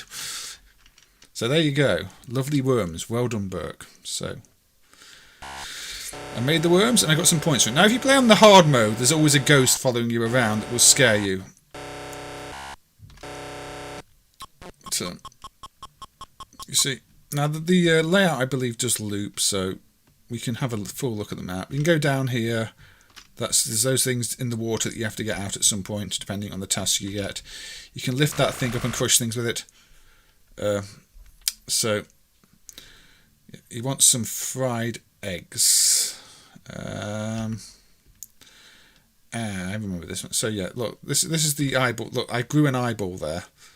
So if I'd planted the other ones, I would now have 3 eyeballs on the floor, 3 fully grown eyeballs. But you get the idea. This is the whole map. It loops around like this. This is where the game is played.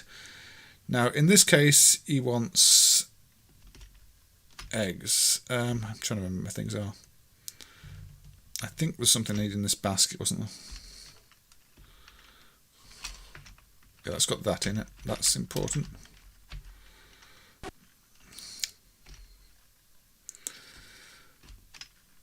And I think you do. Do you do the eggs in this thing? I can't remember. I think you do. So I think I need to position this here, and then I need to find the monster I want. Now I don't want that. That's an evil tank. And now Drut's come back. There we go. We've got to see. Drut can get out the trapdoor because Drut can jump. So we've got this bird thing.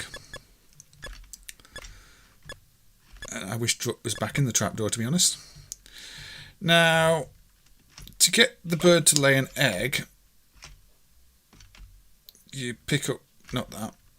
So sometimes it's hard to pick up what you want, but you pick up this thing, I believe.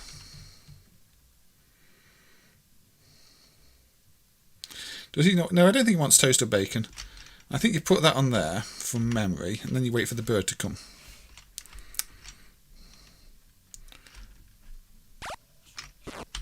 Then you've got to make sure you actually shut the trapdoor again. Otherwise that thing will fall in and that's bad. But then the bird gets the big eyes after being shot in the bum. No. And eventually lays an egg, but this time it doesn't seem to have laid an egg. Maybe I forgot to do something. Oop, missed. Anyway, I think you get the idea. You use the objects to solve the puzzles. Let's see if we can get the bird to lay an egg at least. Or if I actually forgot to do something, which is entirely possible. But again, it's one of those where the world... Here we go, it's about to lay an egg. And if I'm in the right place, I can catch the egg. I was in the wrong place and the egg ended up on the floor. But you can do all sorts of silly things. I mean, look, if I've not put any fried eggs in here, I can try sending it up. It'll have a response for that. There's the other monsters, some of them are huge. And everyone's got a purpose. But let's send some, nothing up there. Look, no eggs, get the job done. You get the idea anyway. That is a trapdoor, and it's definitely one that is worth checking out. One of those all-time classics. It's a little slow-paced, but it's fine. It's fine being slow-paced. It doesn't have to be fast. But if you love the show, the game, you want to play it. At least that's what I find with it. So I'm just looking at my list again. Trying to find... I always forget games that I really want to play. I'm just trying to clean up the list a little bit, actually. Let's clean up the list a bit. Maybe we'll load a Dizzy game while I think about it. Not one of the adventures. Let's load the Dizzy game that isn't actually that good, but was an attempt to do something. What's it called? That's the setting. This is the attempt to do a puzzle type Dizzy game. I don't know if I played this on stream before. I may have done. Artificial insemination. Yes, a pepper pot up the bum.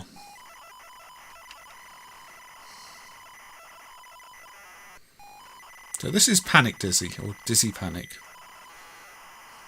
Again, a very nice title screen, but the game is okay.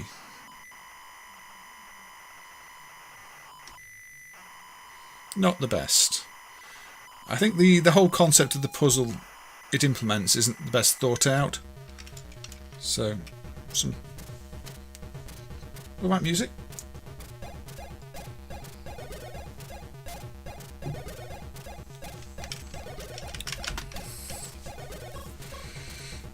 You had this on the C64, Mr. Midas 2K. There were a few Dizzy games on the NES, but I think the 8-bit computers are always the real home of the Dizzy games. So, yeah, when a piece appears, you can press space to make it fall as long as the shape at the bottom aligns. And if you do tilt once you get a double,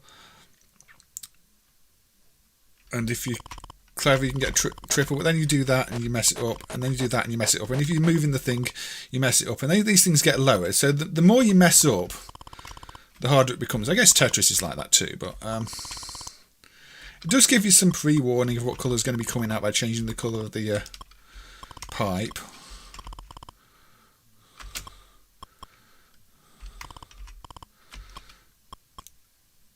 But it kind of works at this level, but then it gets more difficult with more shapes and more colours, and it stops really working as a game. Nope.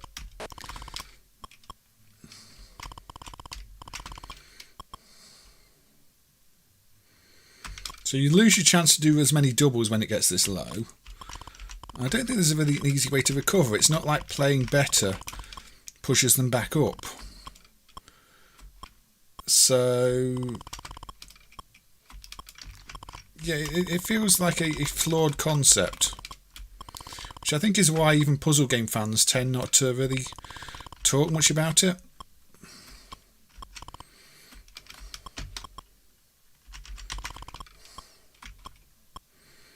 Look, at this point, there's very little I can do.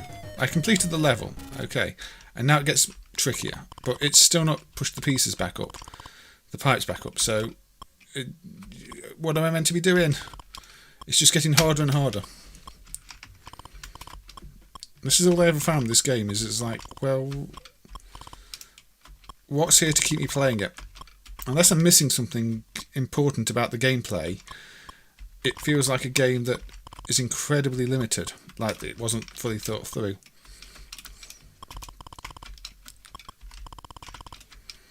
So yeah, of the Dizzy spin-offs, this one probably the weakest. I don't know. Level 20. Look at level 20. Look at the shapes on level 20. The chance of you actually aligning things so that you get more than one at once on purpose is really low, and then they're coming.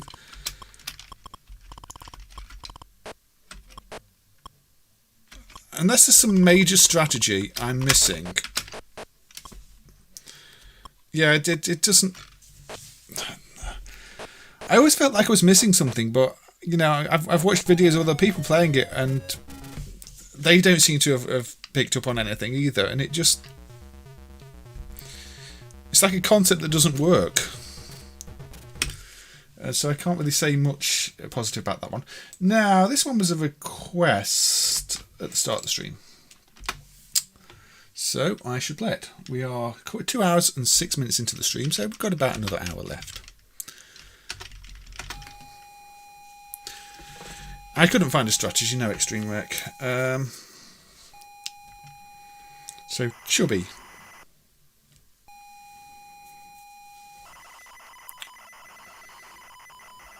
Yeah, let's just speed up the loading. Now, no cows were harmed in the making of that logo.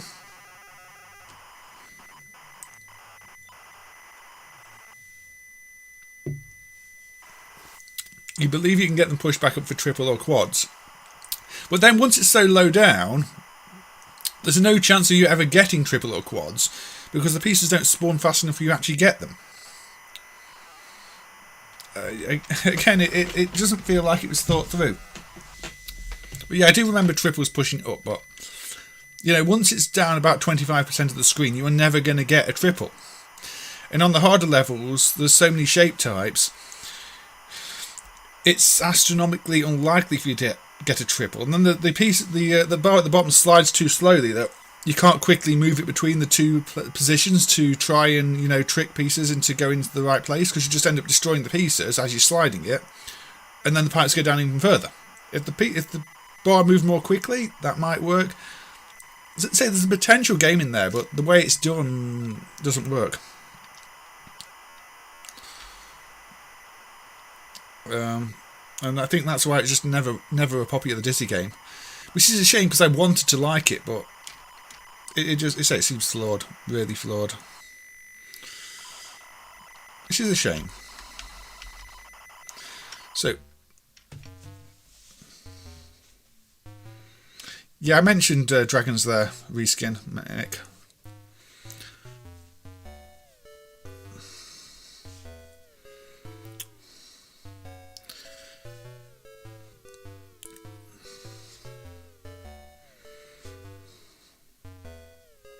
So this was a request at the start from Lo-Fi Kills, I believe, and it is a game I had back in the day.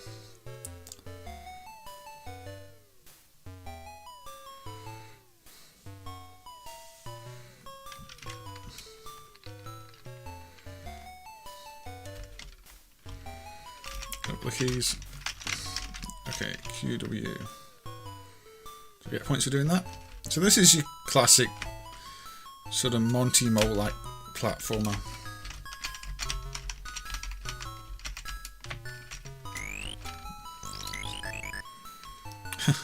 Although I'm failing already. I like the way you push the car and it brakes.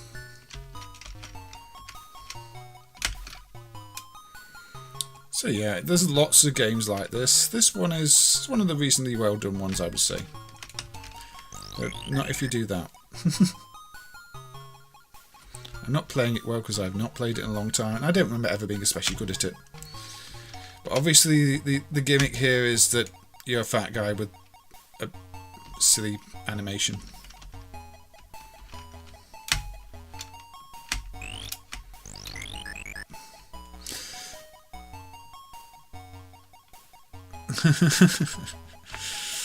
Yes, so, some of these Spectrum game names were, yeah, obviously quite crude jokes.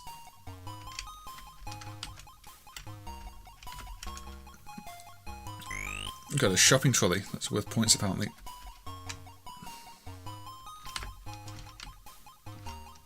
Can I get up there? Not like that. Oh dear. Well, that went well, didn't it? I think I will give this one another try.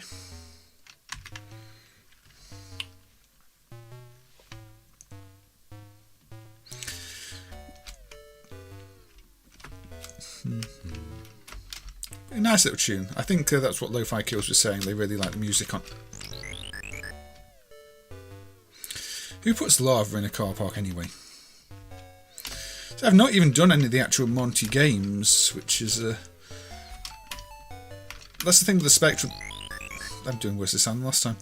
The Spectrum has so many good classic games, you can't possibly look at them all. I think there's I can't remember if there's Super Sleuth was an official sequel to this or not. That's one I want to look at. It always felt connected, but maybe it wasn't. Ahem. Chubby Gristle, the main character, is based on a car park attendant opposite the developer's offices. He was issued the employees' parking tickets and rudely kicked them out the car park. That doesn't surprise me. And his name lives on.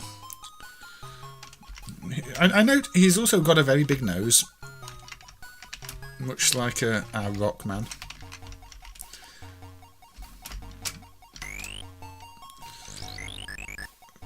Pixel perfect platforming though. Yeah, I struggled with this one back in the day.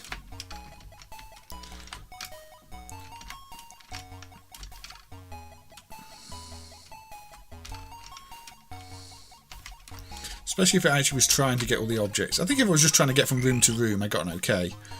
Permit orders only. But I think you're meant to collect all the flashing ones to actually complete the game. Like so many of these games. There we go, you see.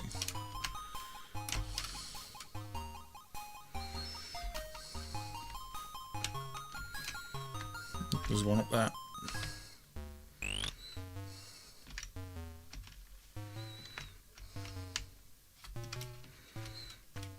You learn the enemy patterns. Say, how far is this back going all the way? I don't know. Does it go all the way? Yes. Maybe I can't go this way. Probably can't go that way.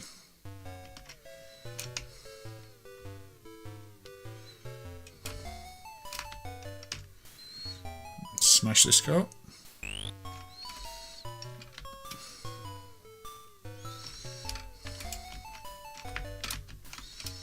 Oh, okay. Can I not get up here?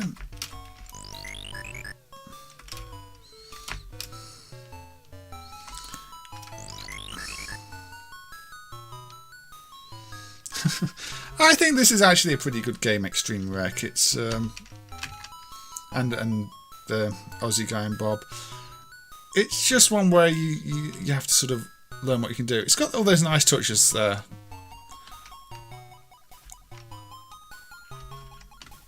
Like the animation on the guy. He's not just moving left and right, he's doing something else as well. They even know you have to jump over him. Trespassers will be sat on.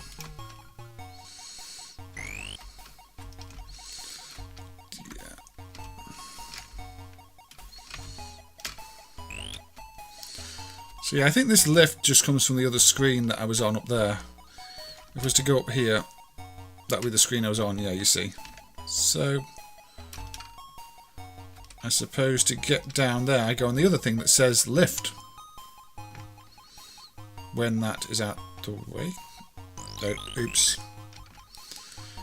I mean, I suppose I'm heavy enough for the fall damage to be realistic.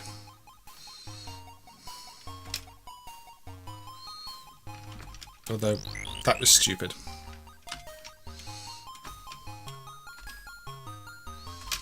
Can we get to another screen?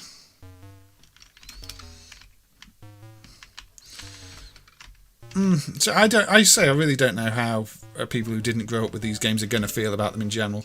This looks like one of those where you're going to have to get the exact right timing to get on that lift, but we'll see.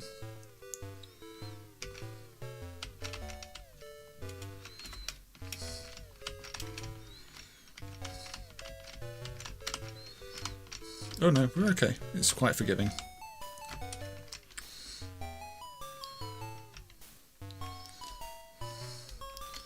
So, no, down here. So it's a very classic design, but again, the screens are pretty well designed. There's a bit of slowdown.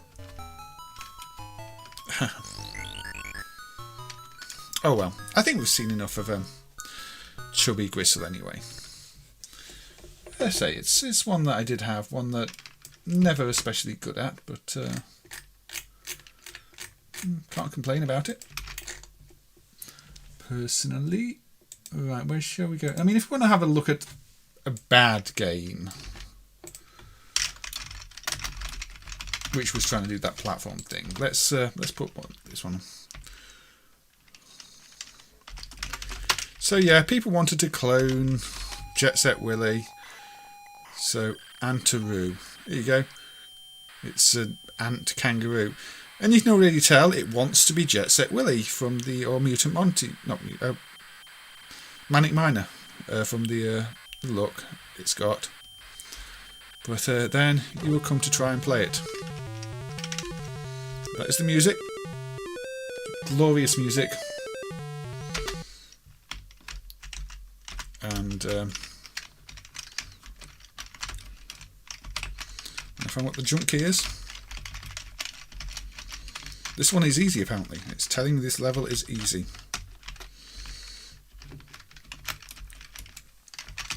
It would be easier if I knew what jump was, I have to say. I think I found it. It's T. But everything moves in tiles. And look, that shot that only reaches above the key, if you stood here, it kills you. So, the screen is easy, apparently. I mean, it's bad. Then we can jump up here like that. Badly. We could try and jump. Nope. Yeah, I don't think you need the instructions for this. You know what it is. It's a bad attempt to be Manic Miner. Manic Miner was really good though. I've been shot. Nope. Nope.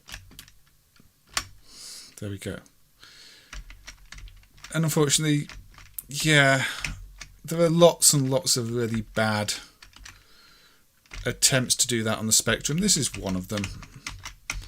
I can find plenty more from back in the day that are equally bad. There we go, I completed that level. I get to this level. Now you see, this one doesn't kill you if it's right next to you, but it doesn't really help. I completed 9% of the game. That at least suggests it's a very short game. But yeah, there you go. You are part of a mutant called Antteroo. Great story. It did tell me the keys, but it's awful. We don't want to play that. It's really... Manic Miner was a good game, Extreme Rec. I don't know what you have against Manic Miner. I really like Manic Miner, but that is just an awful rip-off of Manic Miner. There's near enough impossible to play unless you've got a lot of patience, which right now I don't with that game. Should we get a novelty out? Another cover tape game.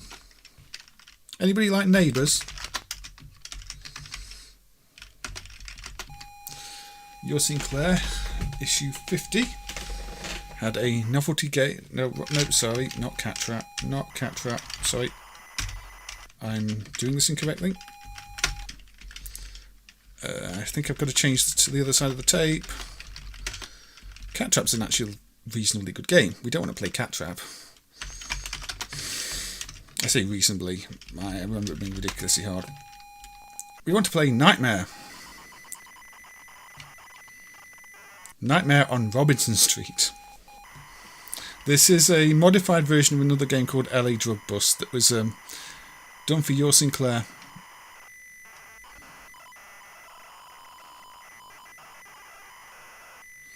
I don't know why I'm playing this. I just think when they modify a game to be based around a TV show, it's kind of funny. Set keys. Fire. Up, down, left, right.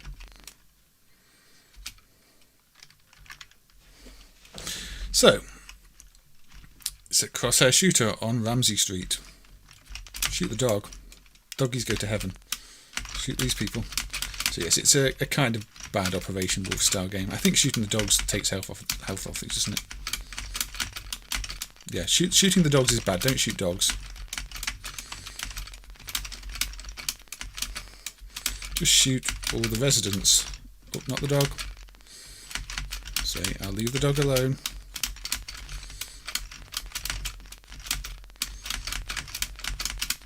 Very simple cover tape novelty game.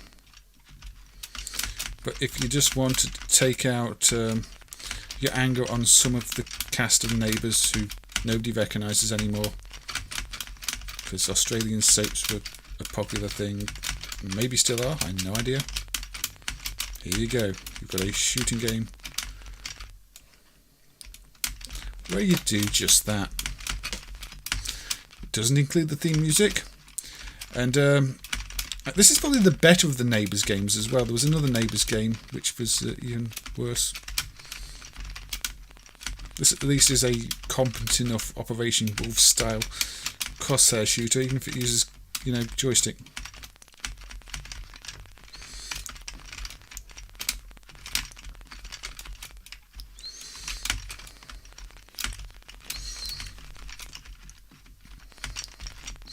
There's a port of Manic Miner on Pac-Man hardware. Yeah, I've not tried that, but I have seen it. It's one of those where I might have to try it on one of my regular streams. I think it's probably an HB MAME, isn't it? So yeah, we're just going to start scrolling back the other way in a minute. Yeah, until, you know, we've still got another 94 enemies to take out, because apparently this is a really busy street. Oh, I shot a dog. Not the most advanced game in the world, is it? To be fair, even LA Drug Bust that it's based on wasn't. And yeah, I'm going to fail this.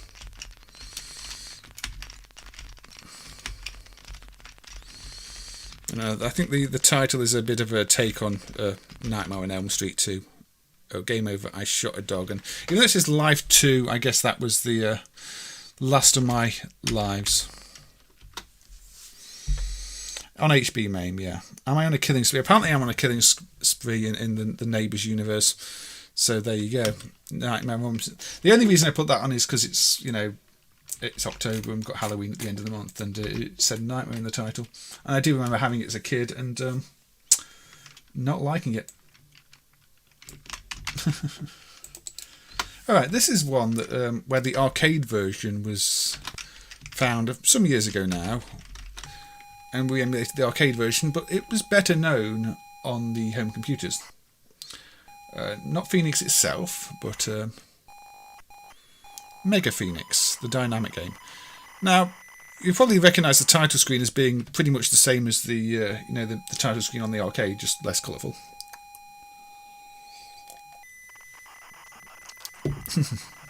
I remember sensible train spotting as well, Mo Burma. That was actually quite fun for what it was. But yeah, there's sensible moon soccer and things like that. They were fun little novelties. Yeah, LA Drugs Bust might have been the better game, but I never had LA Drugs Bust. I didn't even realise it was based on that as a kid, but I since learned that it was. It doesn't do a very good job of advertising the LA Drug Bust. It advertises Joe Blade 3 on the loading screen. It doesn't tell you to go and buy LA Drugs Bust.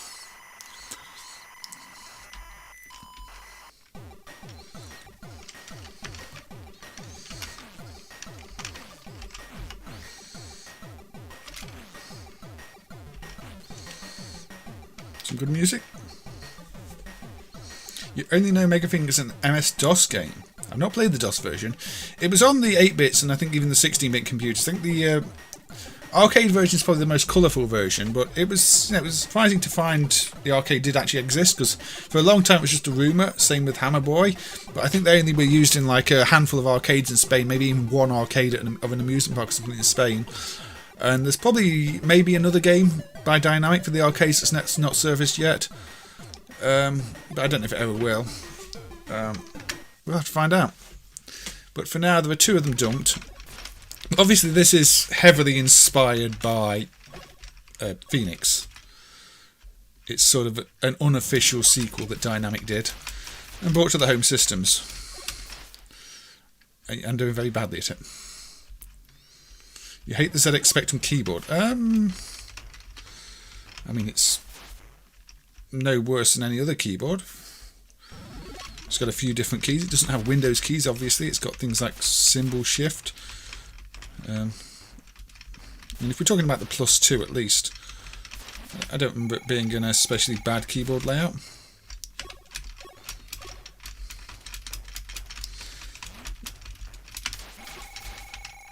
There we go. All right. Yeah, it's kind of surprising to see this having a full arcade version as well, because it is just based on Phoenix, but more colourful. With a few different power-ups and things like that.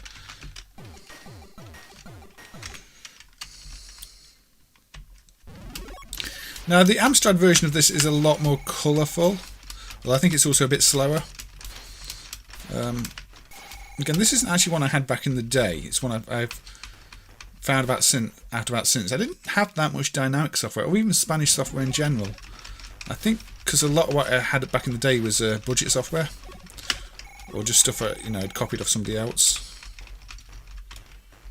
Because you don't have infinite money as a kid. And quite often, if I'm going to buy a game, I'd rather buy a budget game or two budget games than only have one game to play. Codemasters realised that, obviously, quite early on, and that's why Codemasters was so successful. Because had some of those full-price games been budget games, I may have purchased them. More than one of them, but I couldn't afford them. Plus, you know, not all the games got well distributed. The stores would always have the same selection. Unless it was a major game, they often didn't get it in.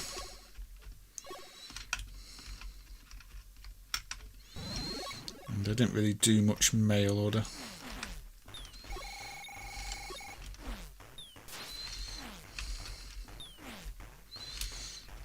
So yeah, let's shoot the ace.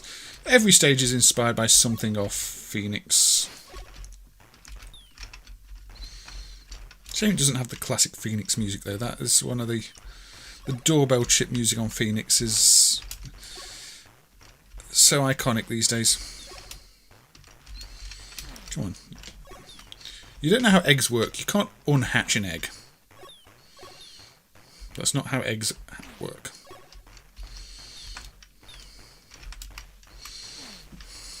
I can't shoot this last one. That's better. Yeah, I think the Protector censorship was to do with Germany, yeah. Now we have the Megaphoenix, the big one. Which drops eggs on me.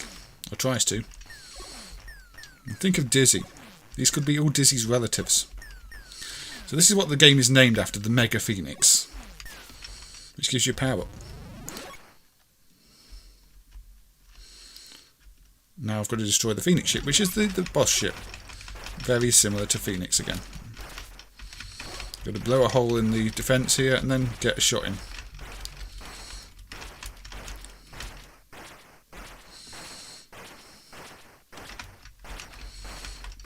Before it gets too low and kills you.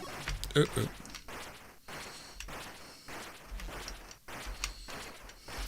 we go. Lots of colours.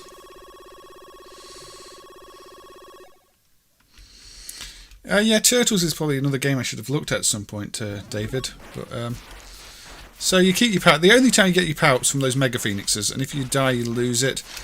So yeah, it follows the exact same formula that we saw in the arcade version, which I emulated some years back. It's not a bad little shooter, but kind of basic. The media were very against Ninja at the time and things like that. So yeah, we had a whole bunch of stuff renamed for that reason. Bad luck. There you go, Megaphoenix. Sometimes I do enter my name. 1991, you see, so that's quite late on as well. For a 1991 game, that's not especially impressive, but it's an alright little shooter if you want a bit of retro fun. Played that one. Getting tidy up this time.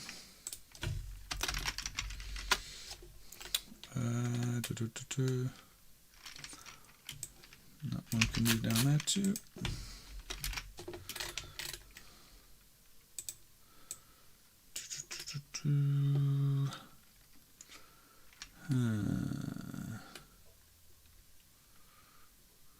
I don't want to play that.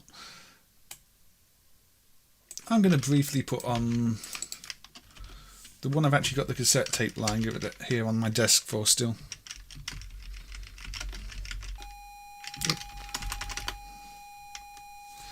This is, I've shown this before, but Escape by New Generation Software. You see, very short tape, old 16K game from 1982.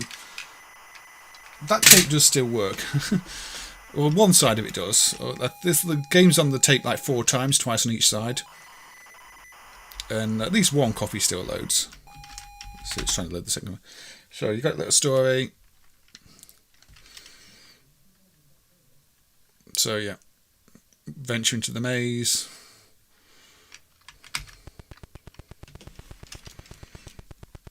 Yeah, they took the nunchucks out, didn't they?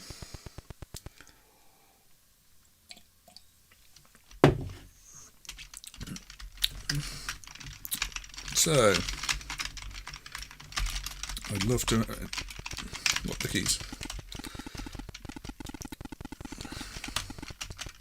So it's another one of those sort of 3D maze games with a bit of perspective to it. And basically you've got to find the axe, which is, of course, hidden behind a wall somewhere.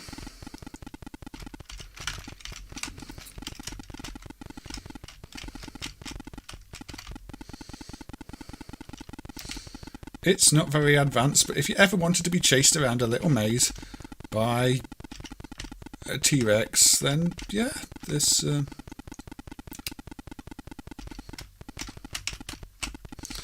gives you that being chased by a T-Rex sensation way before Jurassic Park. Well, I say T-Rex, it's kind of small. Oh, I'm going the wrong way.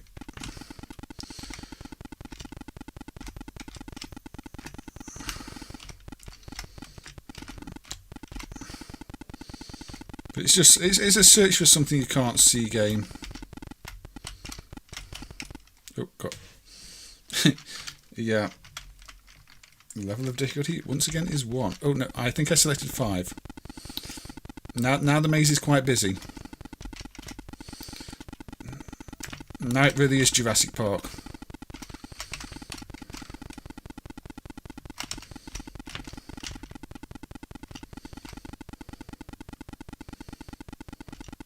Yeah, I seem to recall you're looking for an axe and the key, or is it just an axe or is it the key? Looking for some things. Oh, thought you said it was there, but I got caught. Yes, Spielberg definitely ripped this one off. So I actually found it then, but I didn't pick it up because I got caught before I had the chance to. And the maze is randomised every time, so technically it's infinitely replayable if you just want to play this. But this is an old 16K Spectrum game, so this is, you know, before the 48K models were even out. This is your old stuff. 82. So this is the year after I was born. 1 year after I was born.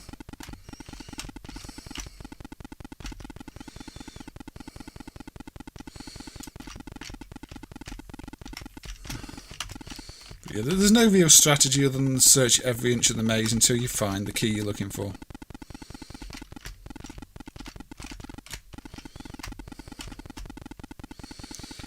And if you're lucky enough to do that, you might be able to get out the maze.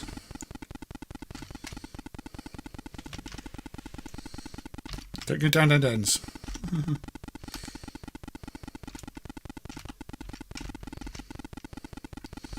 Escape was designed by Malcolm Evans, according to Aussie Guy, who formed New Generation Software in '82 and continued making games for the Spectrum and pioneered the 3D gaming industry.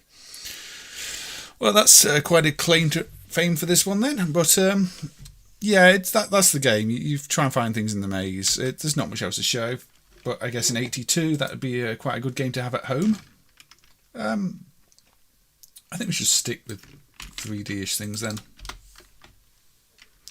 We had to look at a Vortex software game last time. Here's another one.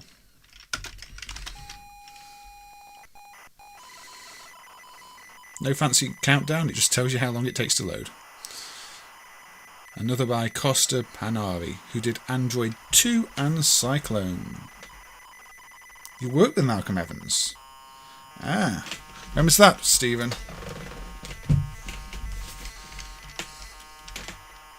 So I didn't know that game had any kind of significance. But apparently it does. So again, I'm learning something from the chat. The chat. The novel ripped it off. Maybe, Bob. I don't know when the novel actually came out. I know it was one of those movies where everybody said, but the novel is far better. Tornado Low Level. Right, instructions. Seek and destroy enemy target shown on map. Sweep back wings for high speed, maximum points for low level flight.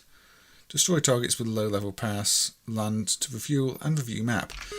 So, if you played Desert Strike, this is kind of similar. 1QGHX.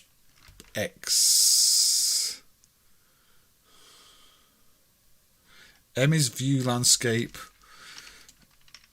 Yeah, okay. Okay. So I think the red is where the targets are.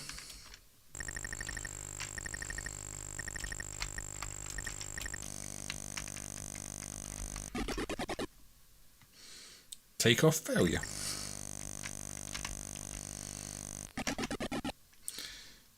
Hold on.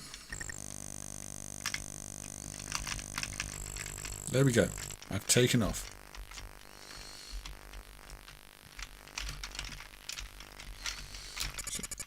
Uh-oh. Don't do that. So that went well. Casually just learning to fly a plane. Yeah.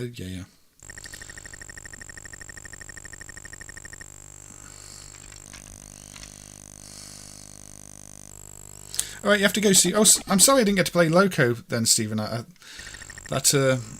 was one that I was going to play because you know it was one you seemed to express an interest in. I used to be able to play this game. Oh yeah, wait for it to refuel first. Wise advice. Or don't press. I don't know what I'm doing. Honestly, I don't know what I'm doing. Oh, anyway, take care, Stephen. I'll hopefully see you on the next one.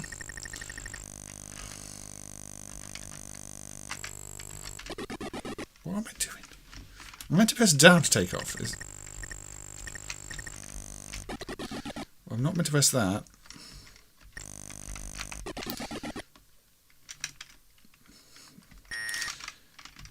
As you see, I am worse at flying planes than I am at driving HGVs or cars or...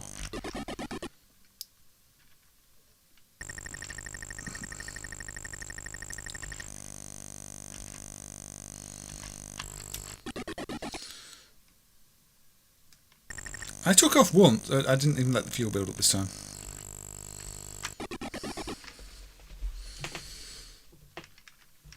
Okay, let me read the instructions again. Forward to dive, backwards to climb. Fire to take off.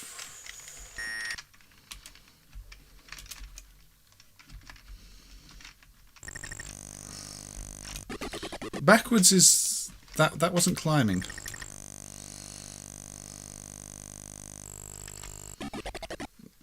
What am I doing wrong here?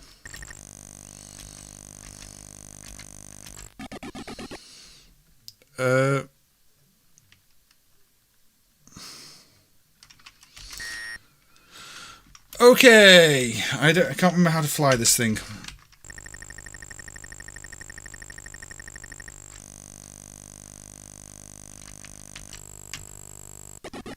I thought it was up, but it's not up.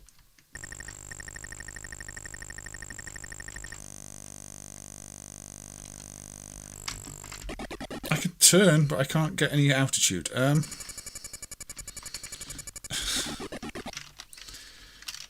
Right. I even managed to take off once.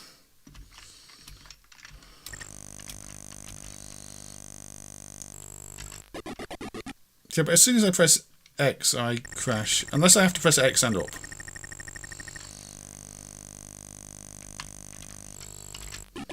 Nope. Or if I have to press X and down. No, but if I press down too early, it just does that. Okay. We'll get there. We'll get there. You might get there. This is why you don't let me near any planes.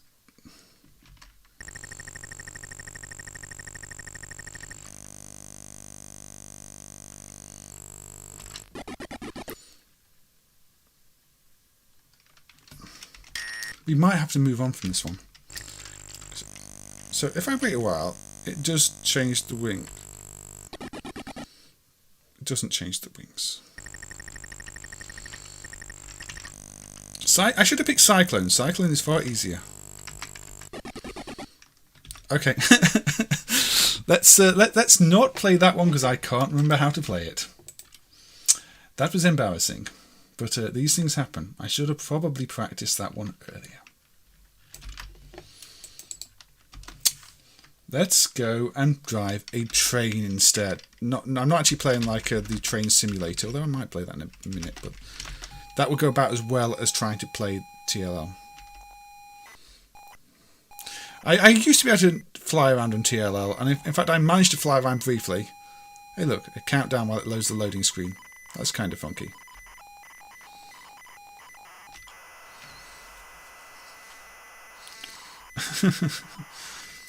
Yes, I might come back to T.L.L. on another stream. No, Jackson. Vortex were the developer. They did Android 2, T.L.L. and Cyclone. Cyclone's the helicopter one. T.L.L.'s the plane one. And Android 2 is the maze one we looked at the other day. It's a good game. It's a bit like Desert Strike, yeah. If you can work out how to say it. And a bit like Bungling Bay, as Aussie Guy mentions. So this is the one I was going to play for Stephen, but Stephen has now left, so we'll still play it anyway. This is an unofficial port of Sega's Super Locomotive. So Spectrum Loco.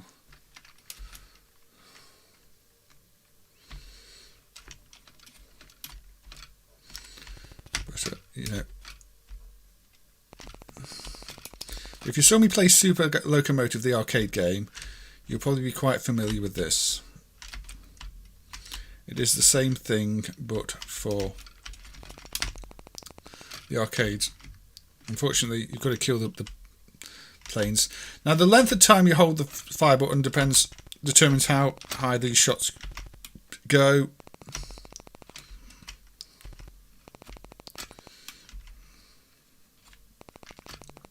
You've got to use the radar to see what's going on. You can destroy the bullets. You can change tracks by holding the direction keys, in which case you can get a bit of extra fuel.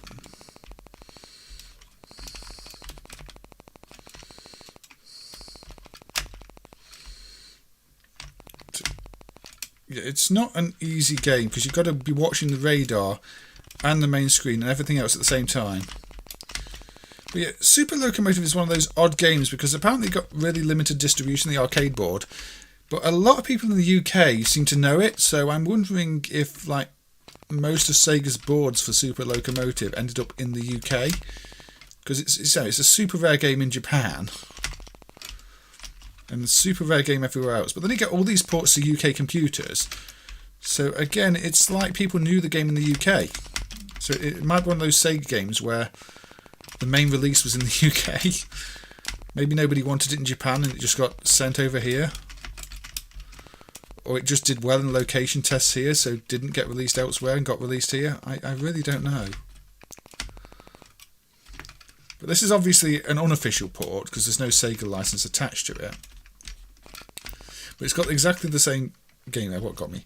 It's got exactly the same gameplay mechanics as the arcade.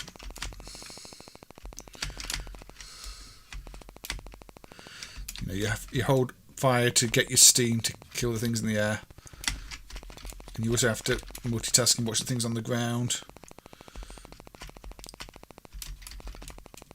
and change lanes to get the fuel, because if your fuel runs out you're in trouble. So it's a watch everywhere all the time game. Maybe it was heavily bootlegged here. Yeah, that's another possibility. Maybe somebody got their hands on a prototype board and just heavily bootlegged it, which happens. It's a bit like Planet Pro. People remember that in Italy, although at least one person did. And the version we have is probably a bootleg. Sometimes it happens. Sometimes games failed location testing, but got copied on the location test and then ended up popular. But might also explain why there's no official. It's not officially licensed. Then again, there are a lot of things that weren't officially licensed. But if Sega didn't consider the game to actually be released, maybe they weren't going to grant any licenses for it. Now it's a very simple game with simple sound effects. And I don't know if this has levels or just keeps going until you either run out of fuel or die. I think it's just looping the same section of track around. But I've got 1 life left. Well, I don't got 1 life left. The counter is not one that goes to 0, apparently. There you go. Spectrum Loco, an unofficial port of Sega's Super Locomotive by Alligata Software in 86. I mean, for 86, maybe it's not so impressive, this one, but if you like the arcade, you will probably enjoyed this. And Aussie Guy says the hardware is the predecessor to Sega System 1-2, the Super Locomotive hardware. Yeah, it's one of the, well, you have gameplay on both screens as the things on top. You have to judge the height of things on the top screen and the everything else on the bottom screen. It's keep your eyes in both. It's a bit like a Game and Watch game. Keep your eyes in both places at the same time.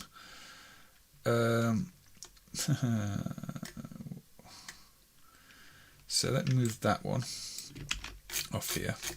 Again, we're going to run out of time before I've covered a lot of the games I want to cover, but I'm not sure I'll do a part 3 this month, but I might do another Spectrum stream another month. Move these off. No, that's alright. I know I've got this. Yeah, okay, I wanted to have a quick look at that one. Again, this is one I'm not going to play. You really need the manual to play these ones. I think it loads in 1 to 8K mode. I hope it does. Another Hewson game. Evening Star.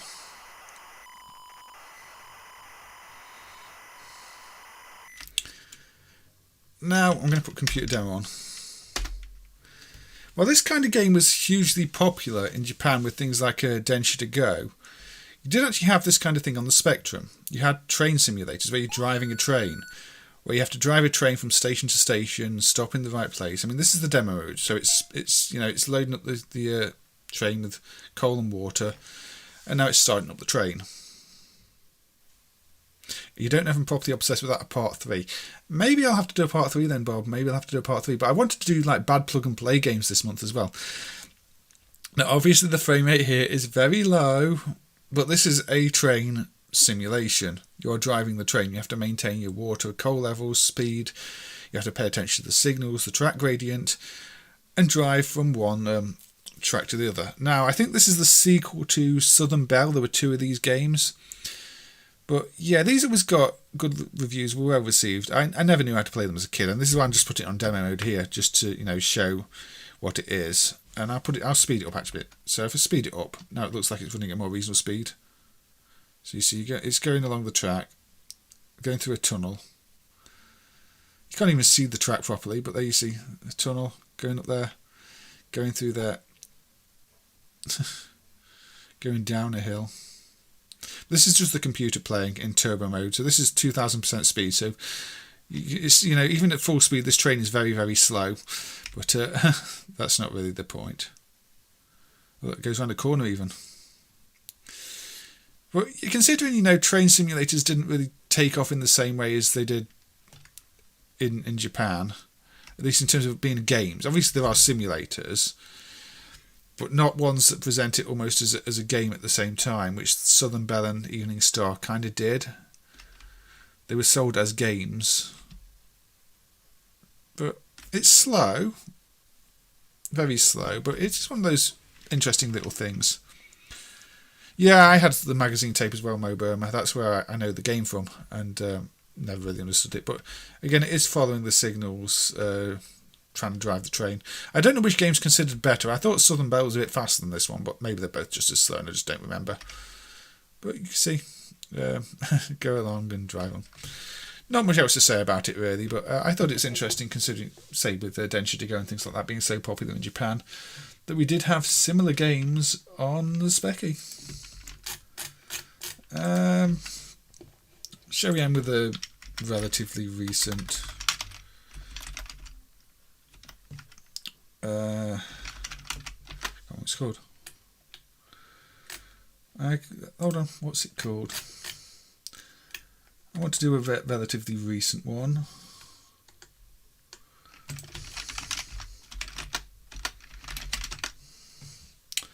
That's the one. Let's play another AGD game. possibly the one that will end the stream. Maybe there'll be time for another one after this. We are 10 minutes up to 3 hours. So this is Toothy in Fanland.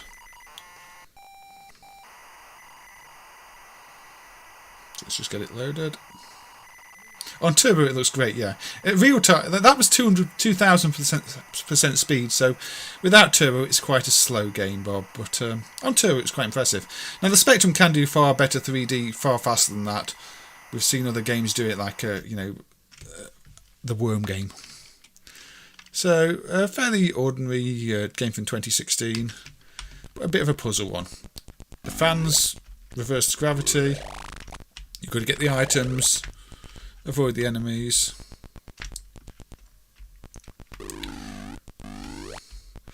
And clear the screens. So again, avoid the enemy. Drop down here. Drop down here. Drop down here. And drop down here.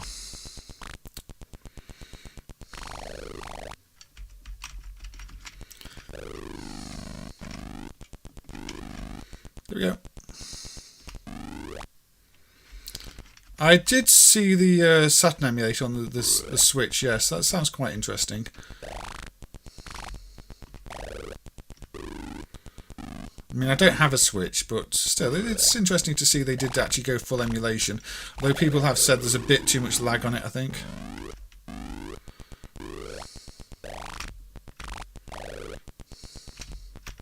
I'm looking at the room. So yeah, this is basically a puzzle game. You have to manoeuvre the room, and the gravity flips around depending on the fans, and the rooms get more complex. So I think this is an example of a fairly simple AGD game. Say the enemies just bounce around rather than having any real AI. But the puzzle element kind of is what makes the game. Especially you've got the horizontal fans here too. You do have to be careful of the enemy and not go into it.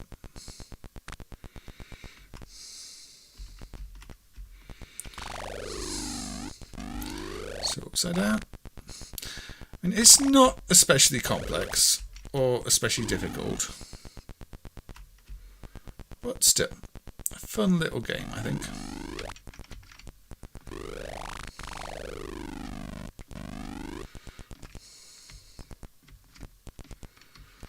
Oh, safe, safe.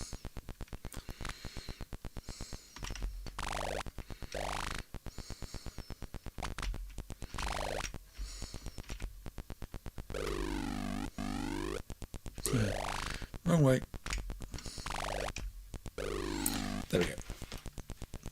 Yeah, it is a little more involved. The puzzle element helps. It's not just a plain platform game. You can't jump for anything. You do have to think about how you're going to get to the object on each screen. And the sprites are kind of cute too. But it's not, you know, it's not super complex or difficult to understand.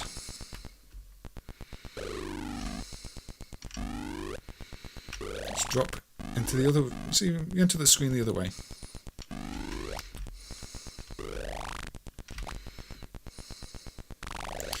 I don't know how many screens there are. Oh, got caught.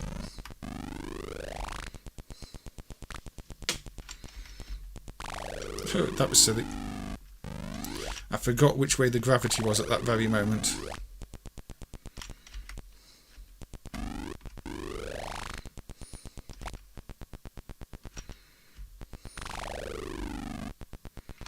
Don't know what the point of that is.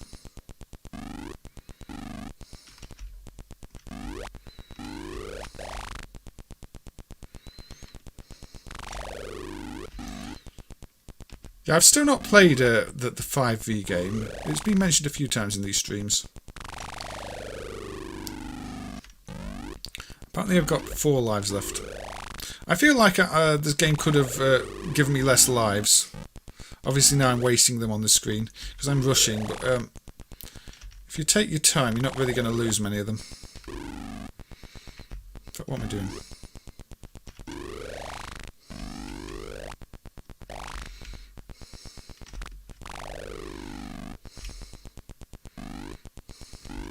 And none of the enemies, at least so far, are in a particularly difficult to avoid positions. I mean, if I do something stupid like that, sure. I do have to predict the movement here as it bounces off things, but is it super difficult? Well, if I rush it, yes. But there you go. A simple flip screen AGD game that does something more than just be a simple platform game. So there's 51 screens basically. I don't know how far I got, but you get the idea. So it's alright. And we are still not quite on the 3 hour mark, so there is time for another game if I can find one I want to put on to end the stream with.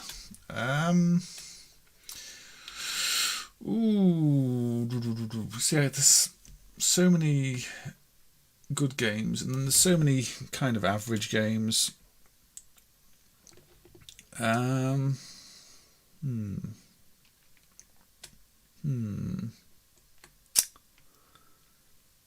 Okay, let's go with this one. That I struggled to work out the controls of last time, actually. It looks interesting, but I couldn't figure out all the controls. Kinetic. A bleep loader. I've not featured a bleep load game yet, but this is one of those loaders that really annoyed me because it takes far long, because between all the loading blocks it does this extra pulse thing, which means some of these take forever to load. It's good in the sense that if there's a loading error you can rewind the tape, but it just add to the loading time. This one's not too bad, although it's taken that long to load the title screen. R-Type's a multi-load, and maybe another stream. Ooh. So, yeah, keyboard. Start game. This is why I don't remember the controls. So I can move the options thing there. I can bounce up and down. I can pause the game. I can try and give myself a bit of extra height.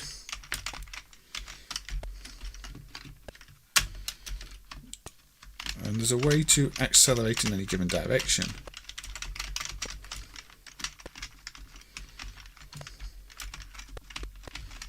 If I can remember it. Obviously I'm losing all my movement speed now.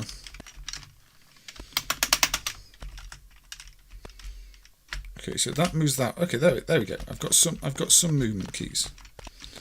So I'm bouncing around. Not sure what I'm doing, but I do really like the general presentation of this one. It's like you're controlling your ship with a bit of thrust, but you've also got control over the movement. A little bit like Whizball in some senses. I don't know if you can fire.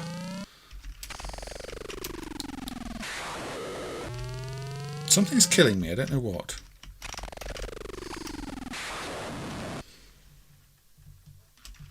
That made no sense whatsoever. Shall we try again? Yeah, Bubble was Firebird that used the bleep loader too, yeah, you are correct. So, what? I know I collected this, which I don't know what to do with. That lets me fire, okay. But this is not a game I had as a kid.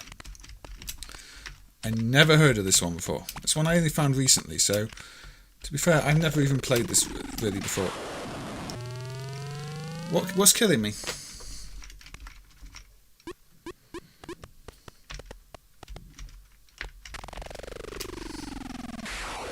Hitting something and rolling out of control and dying, and I don't know what it is I'm hitting. Oh, if I hit the tree, okay. I'm not allowed to hit the tree. Right, okay. That makes more sense. Yeah, it's the tree that's killing me. I hadn't quite picked up on that. But,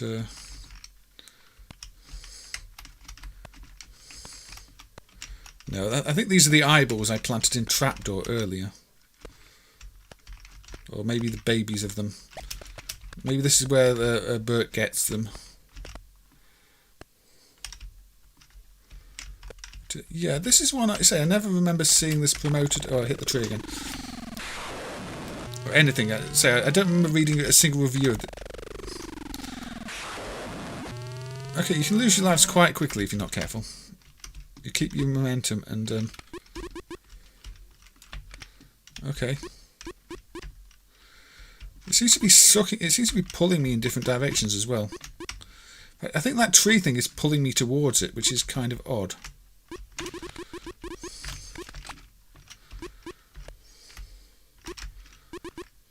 See,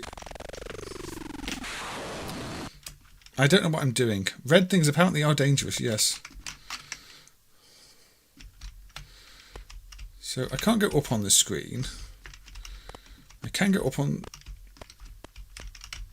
up here to get this.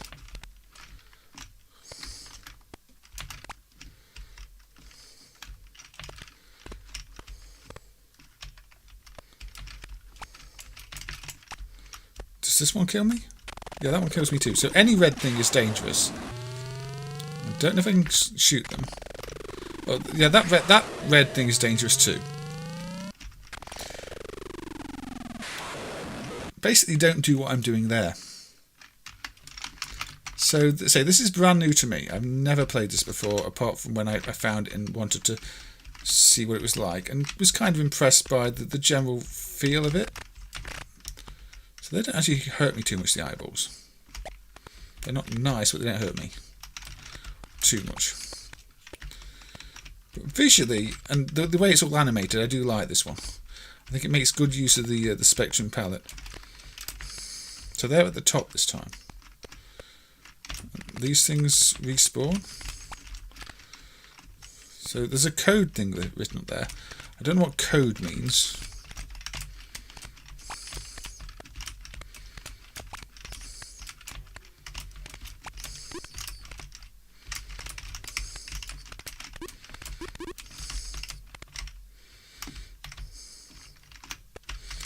So I think I have to hit myself on the floor if I want to get any extra height in this screen. But now I can go past that screen. What was I doing wrong before?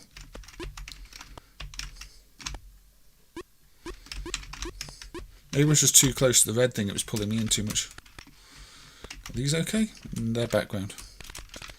So yeah, red things do pull you towards them. So I'm being constantly pulled towards that red thing in the middle, which I don't want to be. So I've got to bounce myself off things, I think, to escape it.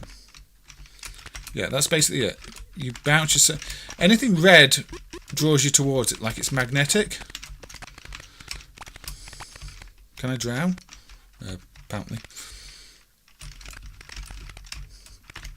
So yeah, an interesting concept for a game. See, I'm being pulled towards the red thing on this screen too, even if it's on the other side there. So I should probably play this one a bit more. And obviously, I think I seem to have lost my attack thing now, so I probably used it up. What's this one? I don't know. It's a target that doesn't seem to do anything yet. Maybe it's a key to something. Can I go under the water to get past? Yeah.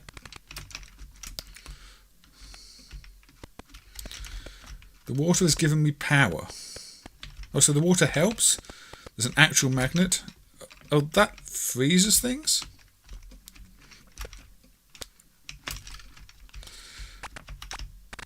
Oh, what a strange game. What a strange game I've never heard of before. And, yeah, I'm being pulled towards the trees on the other side. I'm being... Oh, no, that's red things that are bad. Red things are always bad. Are these red things? Anything red is bad. Oh, and I died again. So yeah, that's an interesting game. The request for R-Type is still... The flower icon was also full power. The request for R-Type... yeah, let's briefly look at R-Type then, because I probably should.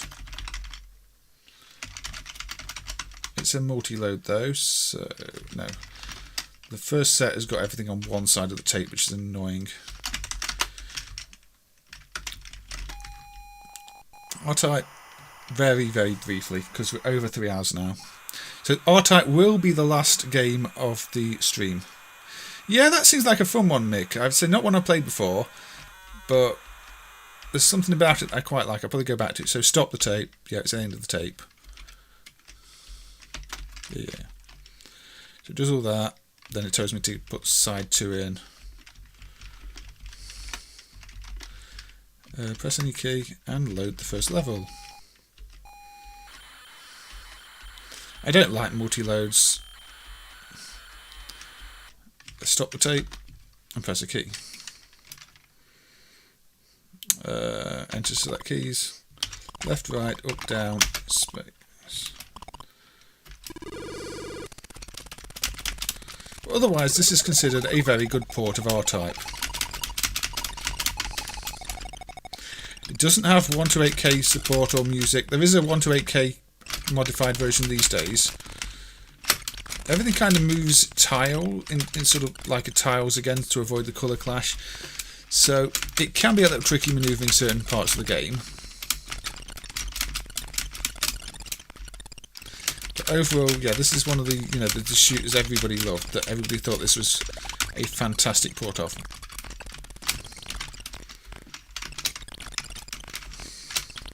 And it does incorporate the main aspects of the arcade game. You can even detach your thing, you see. Your little pod, you can detach it and get it back. And use it as a shield. It follows the design. It's also hard, like there, you see. I got shot. Kinetic looks a bit like Cybernoid. It doesn't play much like Cybernoid. Now, I had a demo of this, and the amount of times I struggled with this little section here, just getting past these things, was kind of impressive. You get down here, and then suddenly you're dead again. Yeah, I'm not good at this game. But you can't really deny it's an impressive little port of the game. I think it's best to take those things out so they're not shooting at you from behind, which I failed to do. Now I've got, yeah, multiple things shooting at me.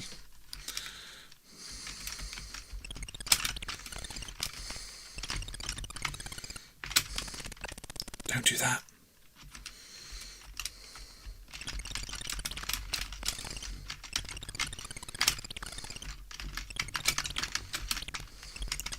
That gives you the best chance of getting through here. And some well-placed shots may also... See, this reminds me more of Cybernoid, actually, R-Type, because you've got... Cybernoid's full of these little gaps you're meant to get through by timing it and shooting things. But obviously... Yeah, they do shoot a lot of bullets for... When you can only move in blocks, it's very difficult to get around them. Hey, look, there's a Bob at the top of the high score table. Not our Bob, though. It is a good port, it is just also tricky. Very tricky. You're going to be off the screen, aren't you? Yeah.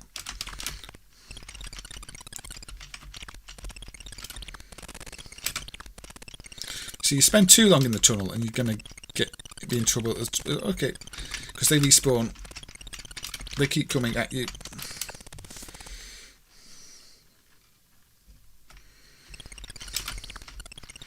Yeah, I've lost my shield. It's like Polestar, which was a rip-off, because I've lost my little pod shield thing, which would come in handy here.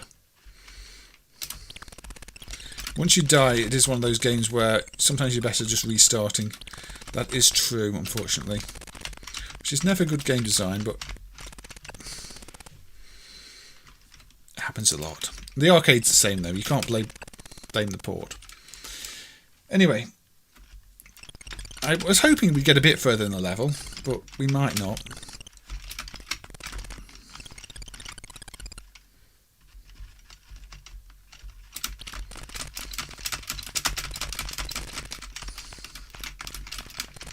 Look at that, that's just ridiculous. Yeah, this is how the game was for me back in the day. I think, yeah, that's R-Type on the Spectrum. I lost my pod early on. It's much harder without the pod. You don't get a chance to get the pod back. Personally, I think R-Type in the first place is a rather overrated game. it's a perfectly good port of a game that I was never that keen on in the first place, because I find it a bit unfair. But anyway, so we are now on 3 hours and 12 minutes, and I have to end the stream here. There's still other Spectrum games I could play at some point. I may do a third part. I may do something else first. We'll see. But it's a good port. It looks good on the hardware. It's not a 1 to 8K game. The multi-load is a bit annoying, but again, say no 1 to 8K load version to load them all in. Yeah, I remember getting a bit further sometimes. But I had the demo of that, and I never felt the need to buy the full game, because I don't think I ever finished the demo. Or at least I think it was a demo. I can't remember. I never saw past the first level on R-Type on the real hardware anyway. Anyway, so thank you for everybody for being here. And I know it's not my usual thing, because you're more used to seeing arcade things and plug and plays, but say Spectrum is something close to me. And I thought I'd do at least a couple of streams on the Spectrum to show the things that do and don't run in MAME, highlight some recent developments, just show that it's a fun little system despite its limitations. I mean, there's plenty of good games hidden there. So I will hopefully catch you all next time. And if I've missed any important comments and people want an answer, leave the messages on the YouTube comments section, and I will reply to them there, because I do miss a lot of chat messages, I know that. So good night everybody, and I will see you on the next one.